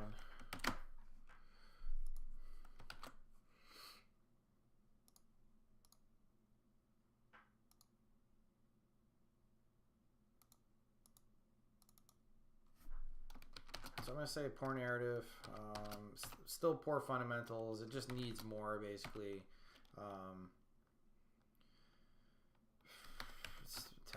Some of these things, it's like I don't even need to put these in here. Yeah, I just think it needs more. It's too expensive right now for me. We could argue it's cyclical.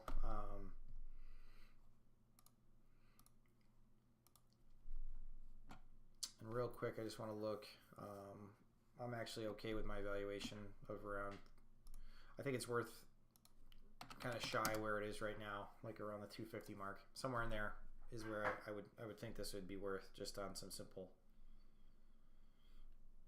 metrics there. Say like $1. Somewhere in there is where I get interested.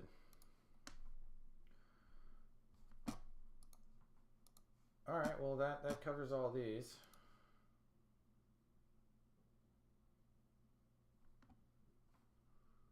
All right, so we'll disable that. I'll go back to here.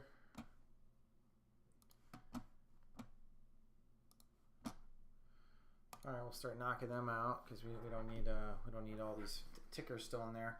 All right, guys. Well, I'm just a little bit over the time I kind of wanted to get through, but I'm happy I got through the list of those tickers.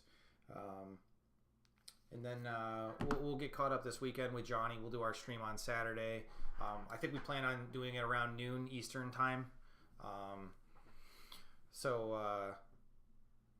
We usually put it out on Twitter, so I don't know if you guys follow our Twitter account. It's in the YouTube, comments or in our description if you want to follow on there. That's usually where we put it out, just so people are aware. If something changes, we try to stick to our times, but you know how it is. Things change. The weekend one, it's nice because we can both do it together, but then once again, it's the weekend and we both have obligations. So just trying to stay on top of stuff. And the other thing on Twitter too is, like I said, I'm following BNED close. So, I'll always update during the streams, but, if there's something more in real time, either the comments on Seeking Alpha or on Twitter is where we'll put that stuff and keep that really up to date. And then I think that's all I got for right now. I got to update this because this is even updated for today. That was like stuff I had from the past few days. So all this is stuff from yesterday, right? Today's Thursday. Yeah. So my stuff updates Monday, Wednesday, Friday. The only thing that updates actually is this insider here. So I don't know if there was anything super interesting here that was bought in the past day, but we'll go through it. And like I said, we'll cover all this stuff on the weekend stream. But once again, as always, thanks for everyone tuning in tonight. Thanks for your comments and everything. Appreciate it. Helps obviously for the stream and keeps me. It's just nice to have someone bounce ideas off. So I always appreciate when you guys come into the stream. And hopefully you guys can make it for Saturday. We'll see you around noon. Everybody, have a good night. Gary, have a good one, man. It's good talking to you as always. All right, guys. Thanks so much.